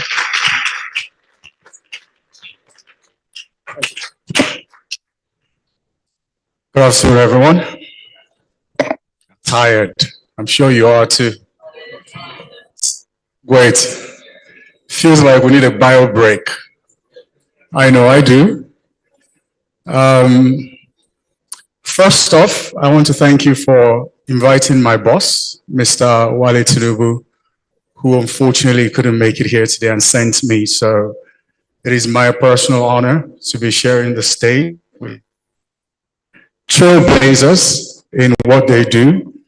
I mean, when Edward Desmond was speaking, I was thinking to myself, Leila better not call him, because there's no way you can top that. And then Titi came and she worked her magic, and now I hope I don't bore you. I also want to acknowledge the family of late Fela Nicola Pokuti. What a legend he was, and what you guys are doing to perpetuate his legacy. I hope I live meaningfully enough for my children to do the same. So thank you for what you do.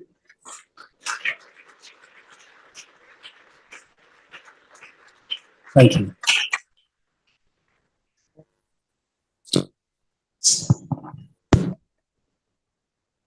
Does this work? Does this work? Okay, this works. So when I was told about this Felabration, and that I will be speaking about Wando's project in the EV space within a larger climate change conversation, my first thought was, what has Fela got to do with climate change?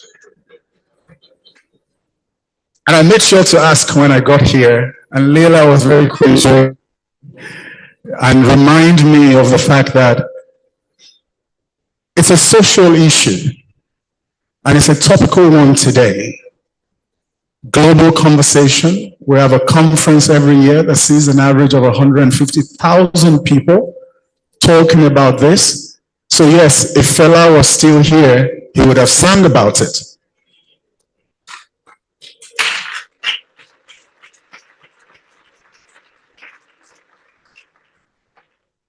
I am almost certain that his perspective will warrant that we'll be admonishing Africa and Africans to curate their own energy mix themselves and not be dictated to by the global north. His perspective will be that Africans in Africa should set a line for this energy transition that works for the peculiarity of our, and not allow, again, the global north to dictate our timelines to us.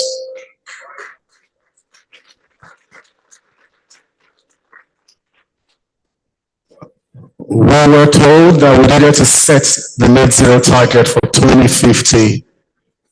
Nigeria wrestled with it a bit and got 2060. Lagos State decided to do a decade ahead of Nigeria. So Lagos State has a net zero target for 2050. The bottom line is the world is not new to the energy mix. We have always mixed energy. There has been no time that globally, post-civilization, we have used one energy source. The conversation today is not a new one. What we're asking for is a shift, gradual shift, from fossil-based energy sources to renewable sources, whether it is wind, solar, biomass, and whatever else is out there. The bottom line is it's a journey that we must travel. Yes, we can argue to a blue in the face that Africa contributes less than 4% of GHG emissions globally. It's a fact. But what's also a fact is the fact that does not apportion its impact based on your tribute of GHG emissions. Africa feels a significant impact of climate change. We have less resilient infrastructure. We have many displaced people, not so much due to conflict, but due to climate change. Economies of local communities are being destroyed. Whole families and societies are being uprooted and are forced to migrate because of climate change. So whilst we do not contribute a significant amount of GHG emissions to what the world experiences today, the impact we suffer requires that we pay attention to climate change as much as any other country across the world. As an oil and gas company, 3 years ago, we realized that we needed to be not only a part of the conversation, but a part of the solution. So we founded Orlando Clean Energy Limited, a wholly owned subsidiary of Orlando Energy Resources, an oil and gas company. The mandate for Orlando Clean Energy is to design and develop climate-friendly and bankable projects. We do this for two reasons. Number one, we see that energy is at the edge of chaos. We can already tell what sector is coming to displace fossil fuels, which is our primary business today. And what you do if you want to remain a relevant organization into the next century in the energy space is to embrace the sector that is coming to displace your current sector. That's number one. The second reason is the reality of climate change. It's all around us. We can see it. Seasons have changed. In some countries, summer is longer. In some, the rainy seasons have become longer. In our environment, I really can't tell anymore when it rains and when it doesn't. But bottom line is, we all can see the impact. Erosion is a reality. Flooding is a reality. The impacts of all of this on infrastructure, agriculture, cost of food, the list goes on. We have designed a few projects across different verticals within the renewable energy space. My presentation today is tamed along the lines of what we're doing regarding sustainable transport. We've divided that up into two. Sustainable transport to us means, one, electric transportation for municipal transport. That's intra-city transport. And the other is hydrogen-powered or biofuel-powered transportation for long-haul purposes. We have started with electric transportation. We have partnered with Lagos State through Lamata. We've brought in only 2 buses to test 4 things. The technology, whether it works. How does the technology respond to our terrain, temperature, humidity.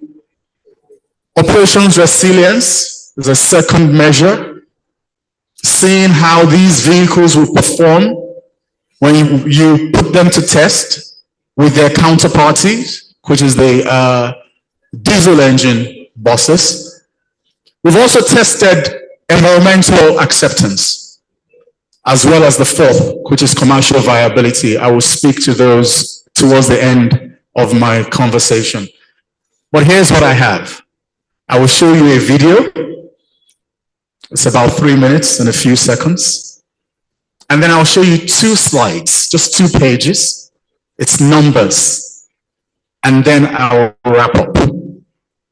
So please, if we can show the video. I do not intend to control any of these things. Technology beats me every time. So please help.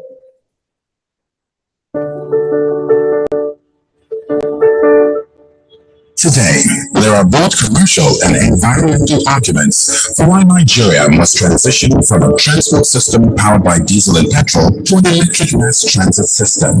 With the adverse impact of a deregulated diesel and petrol market on the cost of transportation biting so hard, Nigerians are seeking alternative solutions to mobility. My name is Ademula Kendi, Managing Director of Namato. A year ago, we signed an MOU, said that we would produce electric buses and also they would roll out charging infrastructure for it.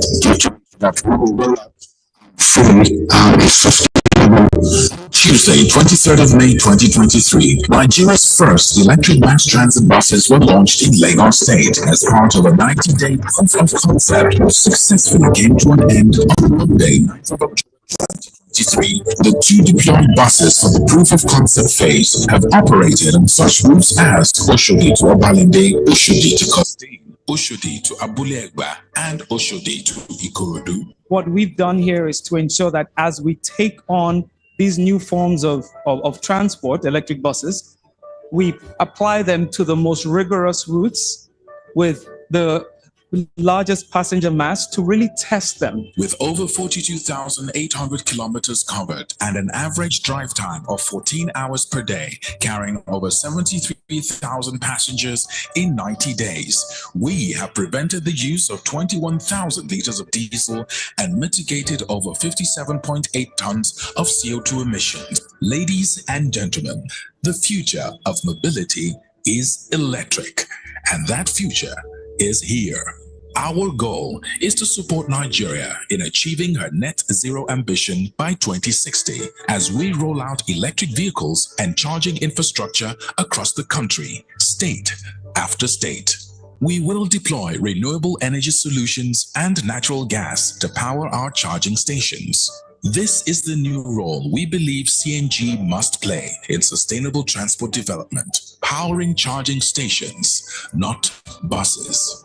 Our energy cost of operation is about 70% of our cost of operation.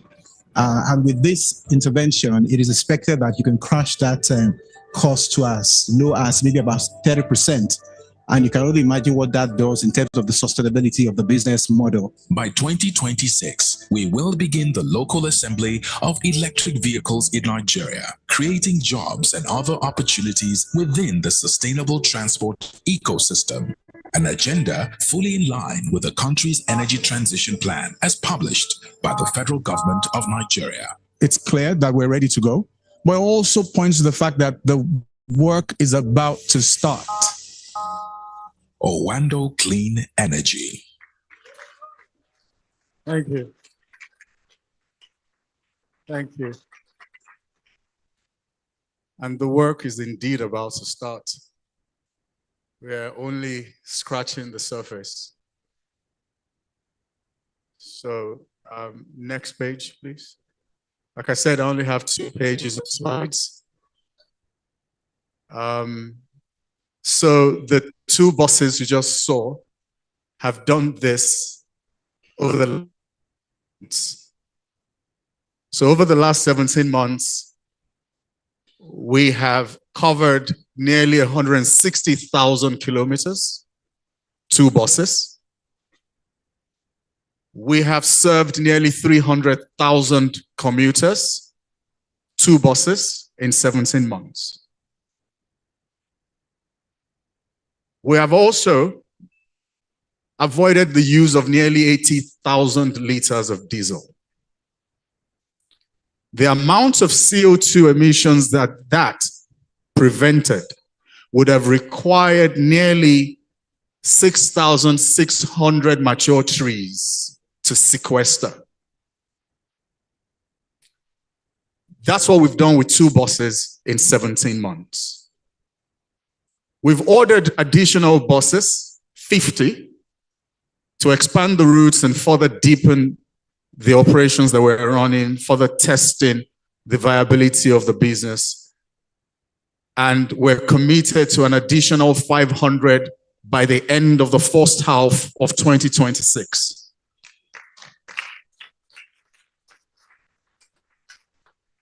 Thank you.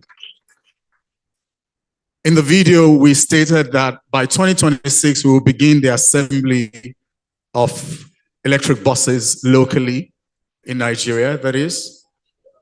So we will be importing only 552 buses. The scale up will come from our factory locally. Thank you. The agenda for Lagos alone is 2,000 buses by 2030. For Nigeria, it's 12,000. But I need you to understand something. This is not about transportation. This is actually about building the next downstream sector for mobility. One that will dispense electricity, not diesel or petrol. When it comes to building a downstream business that dispenses diesel or petrol, as Owando, we've been there, we've done that, and we've got a t-shirt. We've succeeded at it. So now we're pivoting to what's next. But I want to show you something else on that second slide.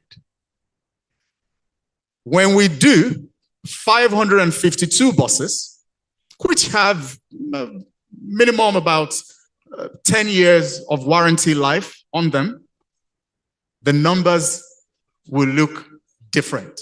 I want to show you what the numbers will be like. That's 552 buses over a 10-year period. The amount of carbon emissions they will prevent, you would require 18 million adult trees to sequester. We will prevent the burning of nearly 220 million liters of diesel. I'm showing you these numbers so you understand something. Yes, sir? You want to say something?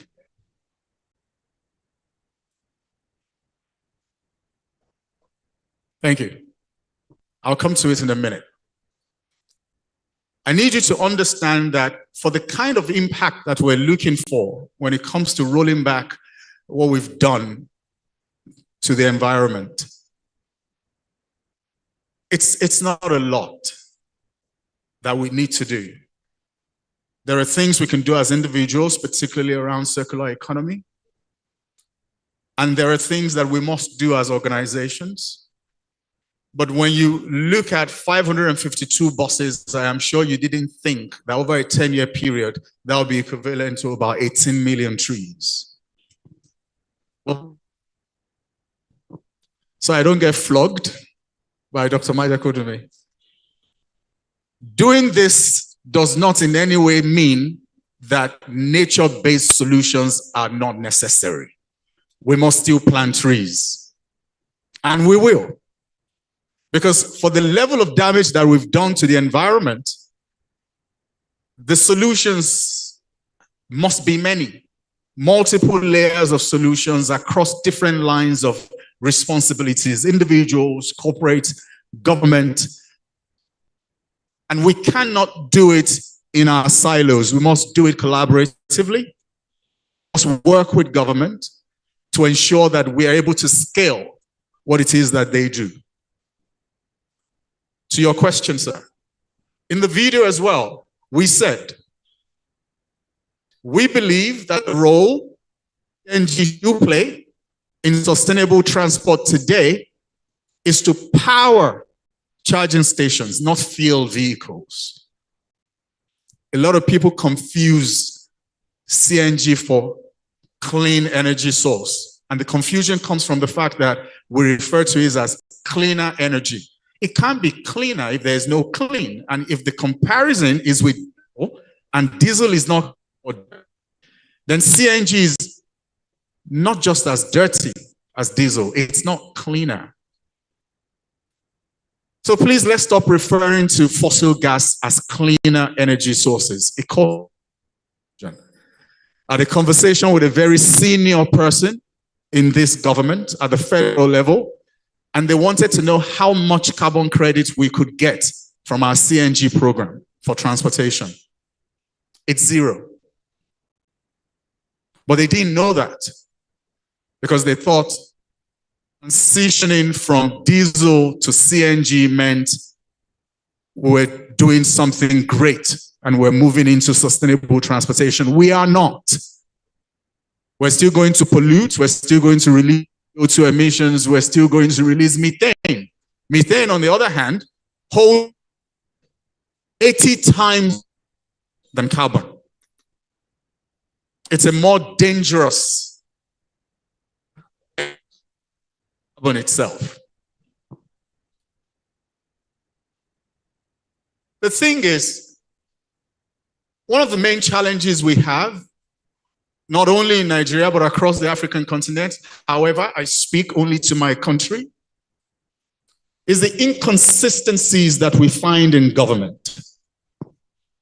It's corruption, ineptitude, it's ignorance.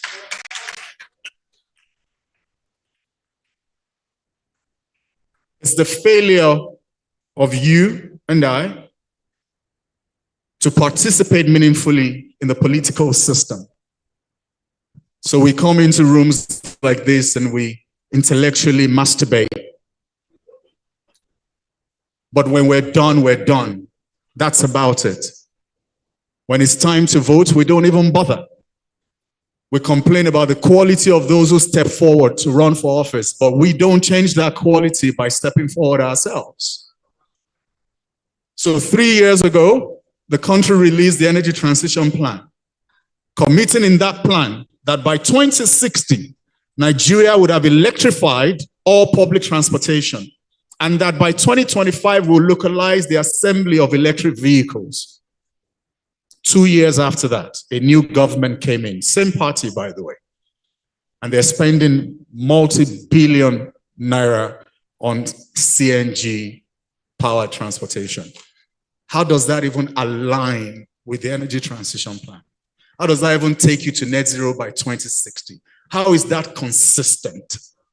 How does that make sense when you build a brand new transport system on an energy source that is referred to globally as a transition fuel?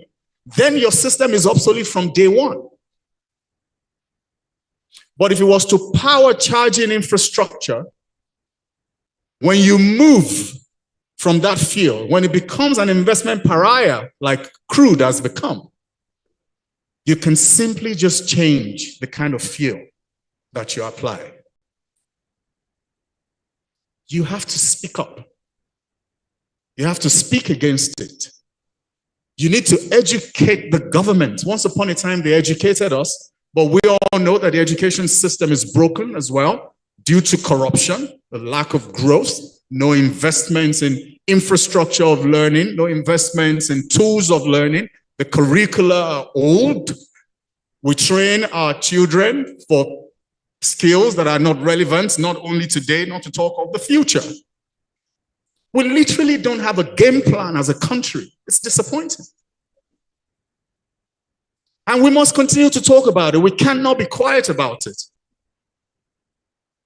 Our system is imploding, and we keep waiting for handouts from the global north.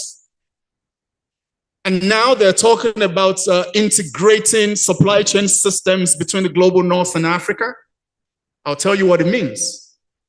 It means give us the critical minerals that we require to drive manufacturing in the renewable energy space, And when we're done manufacturing, we'll sell back to you. That's what it means.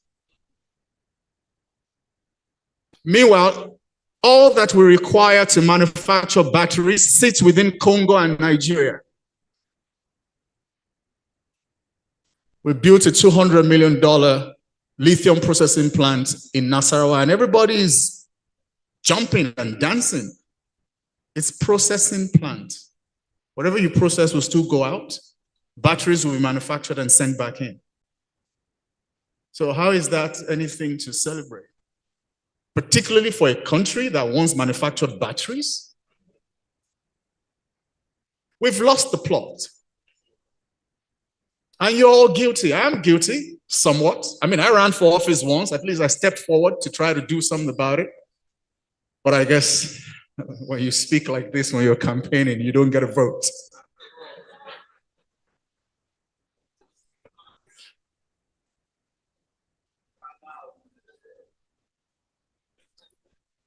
Ladies and gentlemen, we have tested the technology, it works. A 12-meter high-capacity diesel engine bus will burn 0.56 liters of diesel per kilometer. Our electric buses burn 0.89 kilowatt hour. Do the math. Even at band A. Even at band A pricing, just do the math. 0.56 liters of diesel per kilometer against 0.89 kilowatt hour per kilometer. Just do the math. The buses have worked every day for the last 17 months for 14 hours average a day. Operationally, they're resilient. They do exactly the same things their diesel engine counterparts do. They have 280 kilometers on a full charge, but they also have something else. It's called regeneration capacity. We have found that that battery regeneration capacity sits at 34% for these buses. What that means is every time you apply the brakes, the batteries are recharged at up to 34%. That takes your 280 kilometers on a full charge up to about 340 kilometers. The buses work. They work well. They haven't broken down in 17 months, barring some bashing here and there. And must I say that all our female drivers have not had one incident? Only the men crash the buses.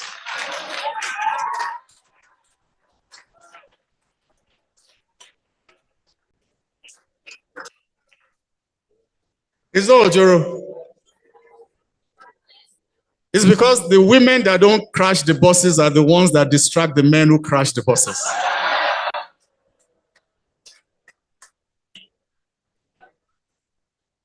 Delete that. That was a joke. Environmental acceptance. When we started out, there were a few naysayers. Some were just genuinely concerned about how you would run a transport system based on electricity in a country that's struggling to provide electricity for industrial, commercial, or even domestic consumption. But we're in that same country right now, in this hall, and there's power. Because power is modular, you can take it anywhere you need it. And this technology allows us to be able to do that. You just need to provide it for yourself. And that's what we've done. As we grow, we will deploy more of solar energy, batteries as well. We'll use hydrogen. We're working on that technology now. We'll start the test of this pilot phase of the hydrogen plant, first quarter of 2025. And once that technology works, we will scale up very rapidly to be able to deliver power to the charging stations. On environmental acceptance as well, we have seen situations where people will be on the queue to get on the bus, and they will notice that the next bus is the electric bus, and they go behind the queue. They just step out and go behind. Not because they care so much about their carbon footprint. What's new? The AC still works. And it's silent. And it's clean. And then, of course, there's the novelty of the story you tell when you get back home. I grew up in one of those environments where there used to be like a mini square in the middle of multiple houses, and all the children played together in the evenings, and we all had stories to tell about how the day went. And some of us will give what is popularly known as fabu. Because you felt you had to outdo the other guy. So you just kind of exaggerate your own experience of the day, And if you were the best storyteller, everybody would wait to hear your stories before they went to bed. So, of course, those communities still exist. And you want to go and talk about this electric bus that you just got on today, And some journalist did a piece, a few months back just to document his own experience. And it was all good news. Whether the government is serious or not, we are. We are, because the need for energy transition is not a government need. It's a people need. It's a need for the planet. It's a need that I have today, because I think when we say, oh, for the sake of our children, don't fool yourselves. The impact of climate change is here. It's affecting us today. So it's a current need, it's a present need, it's a future need. The legacy that the legend Fela Kuti left behind, that's been celebrated today. I hear this is the 16th edition. That means he lived a life that is worth celebrating posthumously. Let's see if we will leave the planet in a way that the generation yet to come will celebrate us. Thank you.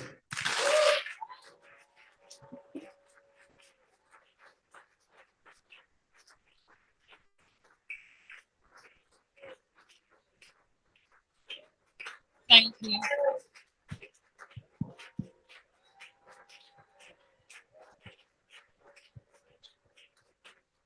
Thank you very much. Thank you very much, Mr. Kumbanjo, and all of our panelists for your presentations today. I'll just ask a few questions and then we'll throw to the audience to ask questions, as I'm sure a lot of people here would like to get involved in this discussion. And Mr. Kumbanjo, I'm going to stay on you for a second, because I know that Owando Clean Energy are also looking into waste to energy solutions. Is that correct? Got you. Excellent. You're looking into waste to energy solutions as well, right? Waste to energy? Yes. Absolutely, yes. I said earlier how we've designed different projects across different verticals. So within the waste space, which by the way, we don't call waste, we call it non-primary feedstock, because it's not waste if you can put it to value, right? So we have a PET bottle recycling plant that we're working on. It's a 10,000 ton per month capacity. We're starting with 2,750, and it will be hot wash output. And then phase 2 will add the decontamination unit to it, where we then produce flakes and pellets that are food grade. We're also working with the government of Oyo State to use abattoir waste to do exactly what you were talking about, read the female correctional centers, is to take the biogas there to pressurize and bottle for the use of clean cooking purposes, amongst particularly the urban poor and rural women, displacing the use of kerosene and firewood and charcoal and sawdust in some cases. And we're doing the same in Lagos State, by the way, in partnership with the wastewater agency, using human fecal sludge to generate some gas as well, but compost primarily as organic fertilizers for export purposes. the liquid bits of it will be distributed locally, and that will be done with the abattoir waste as well. And then the third leg of that is the use of municipal solid waste with high density to generate power. So we have just recently signed an MOU with a Chinese company known as BGE out of Beijing. I've been to the plants to see it. They have the highest conversion rate that I have seen, even across Europe, North America. They can generate 400 kilowatt hours from 1 ton of solid waste. So they will be in country before the year is over for the preliminary studies, and then by next year we'll start the engineering design and scale that up. We will start with 500 tons a day in Lagos, and then we'll scale up across the country from there. So that's what we're doing within the non-primary feedstock space. That's honestly brilliant. And it brings me to the Lagos state government now, Mr. Soshodi, because I could be wrong, correct me here if I am. I understand that the Lagos Waste Management Agency is also looking to create a waste to energy plant. This may be a bigger project under the Ministry of Environment, but I know that the state government is looking into that. But money is an issue and there are costs. I was in Azerbaijan a few days ago. I just got back. Azerbaijan are hosting this year's climate change conference, and we visited their waste to energy plant that's situated in the capital city, Baku. Their waste to energy plant cost $386 million to set up. We visited one of their solar plants, the Garada solar plant, which cost about $260 million to set up, but 100% foreign investment. What do we need to do? What does the government need to do to position itself to be able to attract the kind of foreign investment that maybe the government itself cannot afford to put into these projects? I think that we possess what is required for us to garner that sort of, and I'm not just trying to be optimistic here. I think projects that has somewhat some level of memorandum of understanding is going on at EFE. I'm not sure if it is of that capacity, the one that you have seen in Baku. Waste to energy, yes. But I think that what is fundamentally available for us is the ability to harness the sort of data, even if we sit with what Owando Clean Energy would be doing with Namata. Do you understand? I mean, if you appropriate the sort of numbers that has just been rolled out and we place them on a compliance level in the carbon trade market, not the voluntary, the compliance, the sort of returns in terms of the carbon footprint and all of the calculations and all of that is capable of giving us that sort of access to fund, in the carbon trade. It's just a shame that we still do not have that structure, that regulation, that framework in Nigeria yet, but it doesn't stop Lagos from playing with carbon traders to ensure that we're able to harness that sort of numbers, for us to be able to push this. I mean, the Nigerian Climate Change Act of 2021 stipulates that we have to develop some sort of a framework for carbon tax, and Lagos is already leading the way. The Lagos Carbon Registry was launched last month, voluntary, not compliant, but we are taking baby steps in Lagos and being leaders for the rest of the country, and hopefully the rest do follow. But just to give some figures on the numbers for that solar plant that I mentioned, over 560,000 solar panels, right? Now this has the potential to produce 550 million kilowatt hours of electricity annually, powering 110,000 homes and saving on 110 million cubic meters of natural gas. So just like us, they produce natural gas, so they can then sell that natural gas to other countries, while this huge solar plant that's 100% foreign investment is powering 110,000 homes. Mr. Okunuga, let me come to you next, still on investment. Africa attracts only 2% of global investments in clean energy, but needs $2.8 trillion of investment in the sector by 2030. Why do we attract such little climate finance when we face the greatest effects of climate change like we've hammered on about today? And what do we need to do to change this? Okay, I want to get you right. So are you referring to funding requirements? Okay, well, I mean, everything that we've said a lot around the need for us to save the environment. But of course, these things don't come cheap. You put a figure to it just now. And essentially, funding will not come only from the government, not even your local government. There's a contribution that comes from all countries that are that they are participating in this SDG goal, which is to save the environment.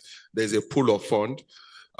They are private donors and the rest of it. They can pull in funds to save the environment. I want to use the word save the environment, but essentially, well, when you are supporting the environment for energy, for clean cooking and the rest, and it's bringing about economic growth, you know, while you're saving the environment essentially. So we shouldn't look at it, our efforts should be more, the thinking around it should be more of impact. You understand? Impacting saving environment, impacting growing your local economy and the rest. Now, funding comes again from, like we said earlier, most oil and gas companies are right now allocating a certain percentage of their revenue, right, into renewable energy sources, saving the environment. We have a couple of organizations, mainly foundations from oil and gas companies, that also avail banks and institutions that have that very low risk appetite to finance renewable energy deal. They avail banks and institutions with credit risk guarantees to be able to support and motivate financial institutions to invest in renewable energy, to invest in waste to wealth initiative, and so on. And again, and I will say lastly, we also have organizations and countries that are raising green bonds, sustainable bonds, you understand, to be able to drive the need, that investment that is needed within that sector. So a lot of things have been done. I can tell you right here that the support that industry has, the renewable energy has, is more than that of oil right now. Is more than that of oil. But the question is, what are we doing in Nigeria, in Africa, to position ourselves to be useful, you know, at the long run? I don't want, I personally, I want a situation where we do not go cap in hand to go and meet the Western world to save us. This is the time now. We have the brains, we have all it takes, you know, to lead this sector. Thank you. And African solutions to African problems too.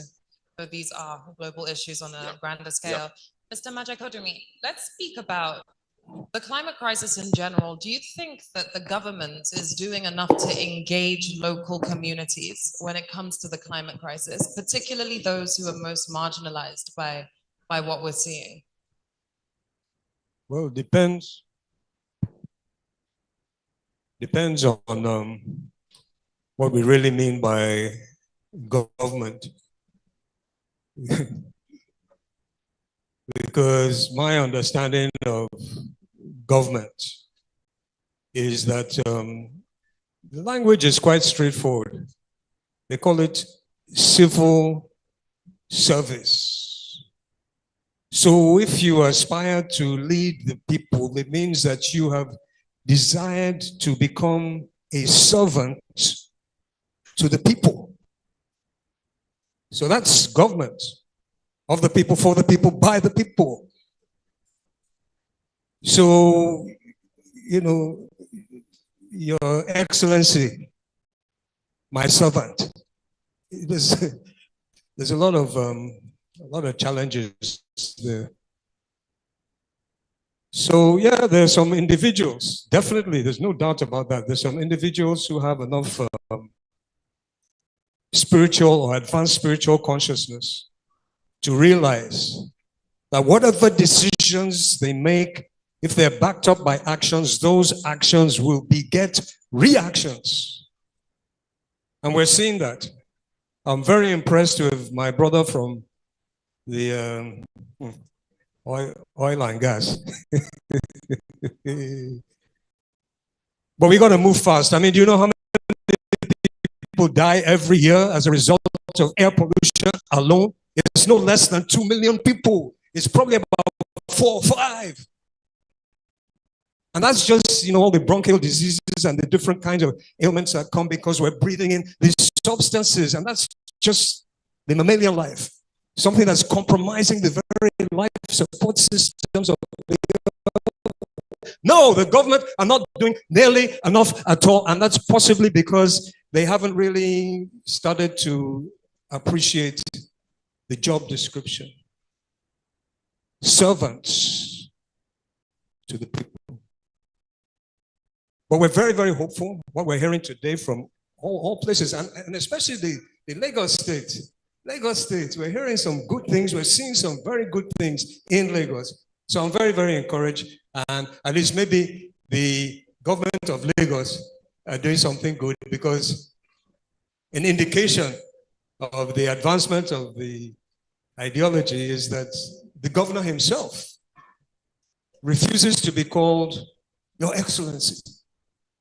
So, Mr. Governor for Lagos, you're trying, keep on the good work. We need a lot more. It's an emergency. It's an emergency, folks. But we have enough time to have that renewal of our minds. We have enough time to have this transformation into good, caring, compassionate, loving people. Yeah, Lagos State is trying, and we hope that the federal government will do their own. Thank you. Thank you very much, sir. Mrs. Oshodi, what are your thoughts on that? It's clear that Lagos State it's standing out in terms of action when it comes to addressing the climate crisis. Arguably, more could be done, but it's clear that Lagos State is standing out compared to the rest of the country. As someone working with the Lagos State government directly in the climate change office, what are your thoughts on this and how the rest of the country can also catch up? I mean, I agree with Majakodumi's submission. There's still a lot to do. More importantly, because it's a social development brief. We have to ensure that, everybody is on board. But it's a two-way stream. And like I said, this is some of the things that I have also been able to identify in our needs analysis trajectory. Maybe a few years ago, Loma had started a program called Color Your Bag or something like that. And they sent out different colors of bags, garbage bags that people can drive sorting. They can essentially start to sort their garbage from their kitchen. But the dysfunction in that process was that people had no idea what they were going to do with the bags. So the sensitization and the awareness and the understanding of that investment in that infrastructure from a business perspective was futile. It was nil, right? So even here, I have seen the mode of expression from Mr. Majakodumi. It's numbing, it's dumb. It's, they have to bring it down to the very, very, very basic of why are we where we are? Oh, this is the earth. These are the produces of the earth. This is the wind. This is the color of what a wind or a flooded place is like. This is a swallowed up of a community. And this is why a